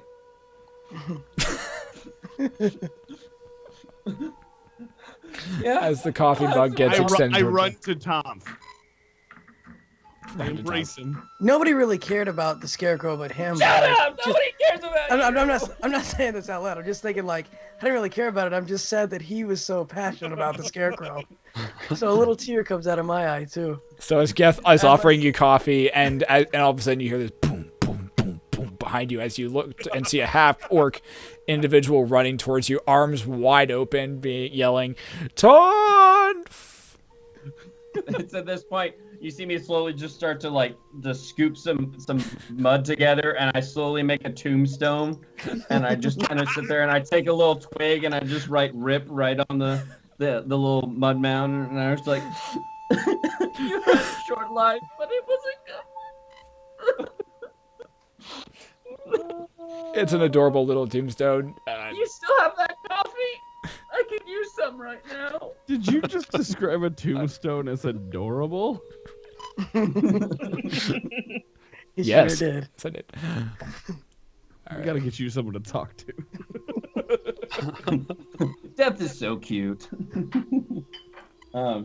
Yeah, I'm just slowly sitting there next to this, just kind of rocking back and forth, sipping on this coffee, that slowly trying to calm my nerves. All right. I go to Tonph and I say to him, anything that's torn down can be rebuilt again. Don't worry, we'll find some more poop for you. Thanks, Goldie. Yeah. By the way, none of you guys have real names. It's Lefty, Goldie, Shooty, and Hammer. Oh my god. Oh my god. Oh, I was like, who am I? You're lefty. Which is okay. I'm okay with that. All right. So as the little tombstone is erected, what is your course of action? I sip coffee, trying to console myself. Yep. I don't want him to know it, but I go back inside to make a regular cup of coffee because I really need one by now. You do. There you go. Oh man. So now there's a pile of dead orcs in the middle of this town, correct? Mm-hmm. Yeah, I loot. Yep. I start looting. Yeah, let's loot the shit out of these things. All right. So go ahead and make investigation checks from all of you. Yeah, once I finish my coffee, I come help. Oh, good. Yep, you're super investigative. Yeah, man. Tonight is not the night for rolls. Me too. really not. I'm very distraught right Wait, now. what am It's I hard to rolling? keep my mind. Investigation. Yeah, I got 19 too. Investigation. Oh, this is one of my strong suits, guys. Oh, Yay! quit that Yeah, shit! it is. There you Quit go. that shit! Let's go! Guess who just found himself a new fucking sex doll on one of these orcs? The body, or you actually found a sex doll? Me. Yes. Yes. Me. All right. That's what those guttural noises were from see. earlier. Just the Oh my woods God. recorded in the background. Oh my god. All right. On the orcs, you find Wait, who? all of you. It's a group thing. You guys can divvy it up as you want. You find approximately 350 gold pieces. Whoa! Shit! Nice. You find on most of them. You find about 50 to 70 pieces of what can only be described as pointy ears, shriveled skin. Oh. It very much looks like collecting elf ears? it very much looks like all of these orcs have been collecting the ears of elves that they've killed. So you find about 50 to 60 of those across all of the bodies that are currently porcupined and that you ended up killing. You find about 50 to 60 of those. Most of them appear to be either necklaces or hanging off the belts of them. And you find in the pouch of the individual who had all those large robes on, you find one vial of a reddish gold liquid. It's I drink it. I'm just kidding. Let's not do that again. I called dibs on the vial. As Dryden's looking over the bottle, and Jeska can see him starting to like think about it. He is about to uncork it. As he goes to uncork it, the bottle's gone, and he looks down at it like, "What the shit?" Jeska's currently just holding it in her hand, and places it slightly in her pouch. You don't pull things out of my mouth. Phrasing. Phrasing. We No, doing I'm phrasing fine anymore? with it. All I right. stand by what I said. I'm just standing next to my poor scarecrow. Yeah, All right. you keep doing that. We loot on. Apart from that, you don't find really too much else. Not a ton else you find really. Does So, anyone have any um, need for these ears? Uh, If not, I'd like to say some rites to bury them. I'd like to talk shop first. That means we each get 70 gold. Okay, Cool? that's cool. We good with that? Yeah, Done. Yeah, Sorry. that's fine. Cool. I can't do math, so I was hoping someone else would. I'd be at 900. I'd be at 100 right now, except I had to pay out $5 to somebody earlier because they decided to go through with the bet that I gave them. Hey, I won that shit. I Fair know and you square. did. I know you did. I thought you were gonna be a giant puss, but you weren't. Does anybody have any need for this spear from the cleric? No, go for it. What's your what? Spears are the weapons of. It's a martial weapon, correct? I believe so. Yes. Yeah. I'll take it then. All right. I was gonna say I got some serious spear skills. Yeah, if anybody wants it, they can have it. I got my hammer, and it's fine enough for me. How many spears are you sitting on? I've got javelin Phrasing? skills. I lied. I'm confusing. I got javelin skills. I have spear skills, but I'm not gonna take the spears off the dead. I'll take it. Okay. Does anyone want these ears? I'm gonna go ahead and do some right. A spear is actually a simple melee weapon. It's not a martial weapon. I'm good with simple weapons. Okay. No, Goldie, you can wear the ears. It's okay. No, I go ahead and bury them, and I say some rites of Bahamut over them. And you do, and it takes. You manage to find a nice area underneath a tree just outside of Nightstone, and you find it, and you think it'll probably work well. You bury them. You say some prayers as well as do the last rites, and you see out of the mound that you buried all of these in, you see a large spark of energy rise and then dart off in a northern direction. Well, that was interesting. Can we finally sleep? You guys realize we haven't slept yet? Oh no, we did. No, sleep. you already slept. Yeah, we did sleep. Yeah, we We did slept. sleep. Okay, never We mind. do need. I could What use a time of rest. day is it? It is just after. As soon as you did that, it's probably approaching about 10 a.m. in the morning. Oh my gosh, Okay. it feels like 6 o'clock in the evening. If We you have were a lot of. asking me, I'd say it'd be about 10:50, 9:50-ish in the evening. And But that's That's just when you me. say it's about 4:20-ish. So, all right. we have a lot of ground to cover. Indeed. Are we? I think we should At which you point, know, Zor- at cover which point, some ground. which point Yeah, Zorkin go ahead. rides up to you and is like, "Yes, you do. I'm surprised you haven't already left. Although you did have to deal with the orcs. That was unforeseeable." So, all right. So we have Shiro and Alec and Gron who are following you. Those three will follow you. I'm sorry, his name is Zero? Shiro. Oh, Shiro. Shiro. Alex and Gron. You said. Alec Alec. and Gron. Gron's in my opinion, Gron's the kind of less civilized one of the bunch, so just keep an eye on him. It's not really all there in the head. At which point you hear Gron just kind of let out this little guttural. Like, I'm sorry, Gron. You're wonderful. You're amazing. Don't ever let me find you in my bedroom again. Wait. Okay. so I want to thank you guys. I'm talking to the band. Thank you guys for your help against the orcs. We do what we must in order to survive. We are not all that horrible. Thus, anyways. It was what was necessary for us to move on. And for my beautiful Kella in order to survive. At which point he gestures off towards where Kella was standing. Kella's no longer there. And there's just like this image of just blinking of her ghost just doop, doop, doop. He's like, his eyes go wide and like, one day she will reciprocate my love and we will live on a beautiful... This is getting awkward. I should not devolve all my hopes and dreams to you. Anyways, Shadow, Alec, go with the adventuring group. They will lead you to... You are going to want to head in a... he licks his finger and gestures in a northern direction and says, that way, that will lead you to the hills near the Adi Forest. Is probably where the villagers are at the moment. Thank you, Zoltan. Zoltan, Don't how wanna- it going? Thanks, Zam. It's Zolkin. Zolkin. Yeah, Zoltan. Yeah, whatever. We heard Thanks, you the first time, Zoltan. Don't worry. He just gives you a thumbs up and says, all right, we'll be anxiously awaiting your arrival.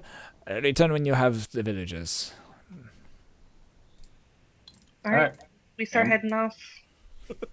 Zoltan. I say one last goodbye to Scary as we leave. I go and I kind of just rub the tombstone. I'm just like, it's okay.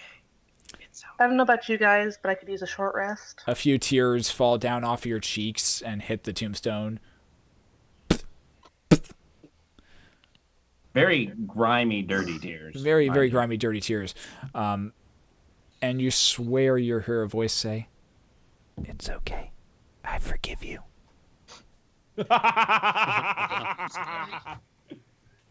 I'm officially concerned with Tonph. Real quick question, since we're in this town and we're going to go for a short rest, I'm happy to take first shift. I want to know, is there a sharpening stone in this town? Well, now, as we're moving, could that consist of a short rest, like kind of the break in between? A short rest is intentionally sitting down and like bandaging your wounds, just taking a deep, just taking time to relax. That is not moving. Is not. Make an investigation check, Dryden. I could do that. Aha! Dude, you are on point with those tonight. Yeah, you're able to find. Yeah, you're easily able to find one. Not that hard to find. I'd like to sit down and sharpen my great axe and both of my hand axes. You do as such, and they are very sharp and very pointy. How useful that'll be in the future, you're not sure, but you'll find out. I can take. I didn't lose any hit points or anything during that, so I can definitely take a watch.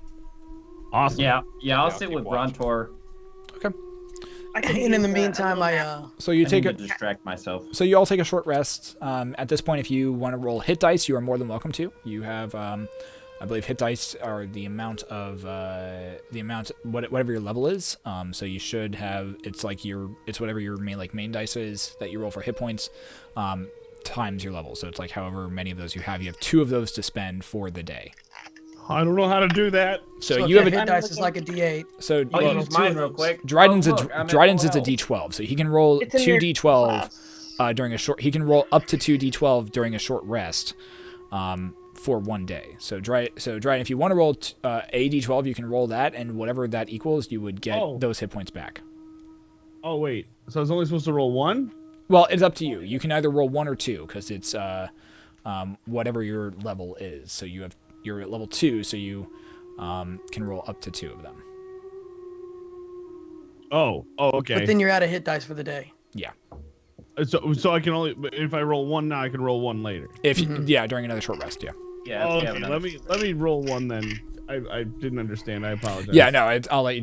So I take that 2. You regain 2 hit points. While they're bandaging their wounds, I go over to these boulders in the ground, and I get my warhammer out and just start cranking on them. On just the big boulders? Yeah, just getting my skills honed. Okay. We had a little party there for the record. If you're watching the stream, we had a little bit of a party. It's adorable. I love you guys today. It's amazing. Constitution modifier. As he's crushing this boulder, I'm grabbing little pebbles and just kind of grabbing them and just putting them in my pocket. Okay. Jeska, what are you rolling?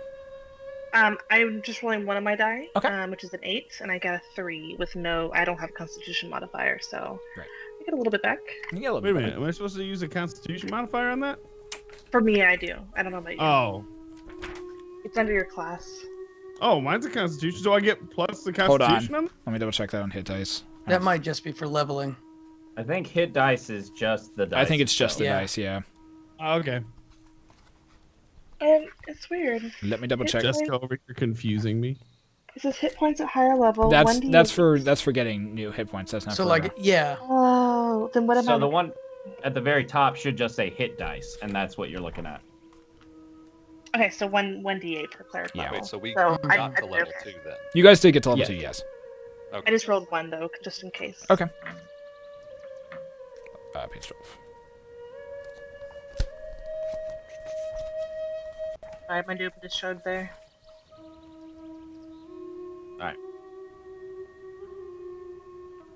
Well, I'm ready to go whenever we kind of. Oh, that was a great nap, y'all. I needed that. Yeah. Do I gain? Oh no, you do also add your Constitution modifier.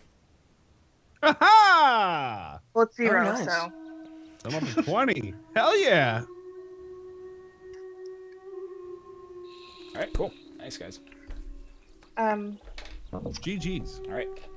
Do I get my new skill back? Hold on, my channel divinity. I believe so. With think- short rests, I believe you do.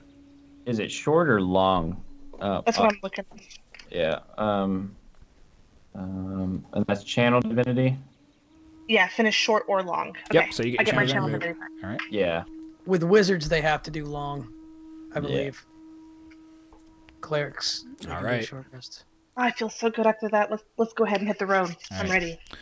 So, over the course of the next over the course of the next few hours, you begin making your way northward in the direction of the Ardeep Hills that you have been directed towards, in which you believe that the villagers are currently staying in for protection. But you also know that there are, but also alluded to by Kella, there are potential enemies and potential threats and dangers up that direction. After finishing your short rest, you begin heading not on the road, but just into the wilderness and through the plains, heading in that direction. It is there that we will pick up next week on the Riot Sessions. Awesome. Not too shabby. Yeah, that was fun. Good job, guys. I thought we were Super screwed there. Yeah. Super duper. I was like, when I saw the other group coming in, I was like, yeah, I'm totally going to run to the bridge now. It's like, Well, at one point, we were all on this side, and they were all on that side. I was like, if we could just raise the bridge. Yeah. That was a fun session. I did not see a lot of that coming. That was good from you guys. Good shit. Good job. I'm going to be honest. I feel like I had the most exciting bit. This week. I loved Dryden during But that saving whole your ass, thing. that was pretty exciting. yeah, you were on point, man. Dryden was killing it tonight. I was like, the entire turn, I'm sitting there going, I want to hit him with the blunt side of this axe and knock him into the water. Then we're just going to deal with this priestess, and we're just going to raise that drawbridge. We're going to be good to go. And I swing that axe and just whiff it. And I'm like, well, I'm just going to die now. Oh man! Everyone who's hanging out Just imagine tonight. the face on it. It was just like, Oh man! Everyone who's hanging out tonight, thank you so much for hanging out. I love you guys. It was such a fun time. We do this every Sunday here on called the Riot Sessions. We do it every Sunday. Next week, obviously, since Christmas, taking a week off. Oh, okay. Actually, No, I'm just kidding. I'm assuming. I'm actually kind of assuming that one since we haven't actually talked about it. yeah, we'll see. We'll talk about it in. I'll be in San Antonio. chat. I need to have a day off, but yeah. But I'm assuming next week we'll take a week off, and then we'll be back the week hopefully after that. Guys, thank you for hanging out tonight. So much a lot of fun. That was kind of So much a lot of fun. So much a lot of fun. That was, A lot of So much, fun. a lot of good So English. much. oh god. A lot of Words it are fun. hard. Just come watch us on Sundays and watch Shadowhack fail at accents because he's really bad at them. And the replay of this will be both on Shadow's YouTube channel as well as mine. So feel free to check it out there. Yeah, we'll have two different replays. We'll have, as Blue said, we're both putting them up on our YouTube channels because why the fuck not? Hopefully you guys have fun, and if you like what we're doing, feel free to drop on by. And hey, play more games, and if you want to play your own Dungeons and Dragons campaign, find people to do it with. It's a lot of fun. Let's go hang out with some people. Yeah. Let's do it. So like old of me. Let's go hang out with. Who do we want to hang out with tonight?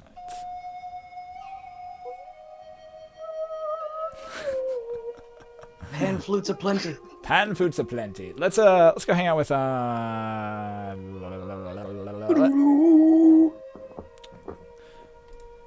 this person's channel is called Exploding Dice, so I like. I love exploding dice. Oh, they're hosting somebody, so let's go host up. They just got offline. Yeah, let's go host up. We're gonna host up Light Nevea. So we're gonna host up them and do a raid on them. Do a raid on them. Let's go hang out with them. Other Dungeons and Dragons people, go hang out with them. Do a Riot raid. Do a Riot raid on them.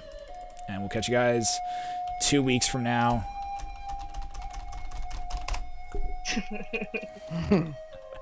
See y'all then, guys. Bye. Adios. Bye.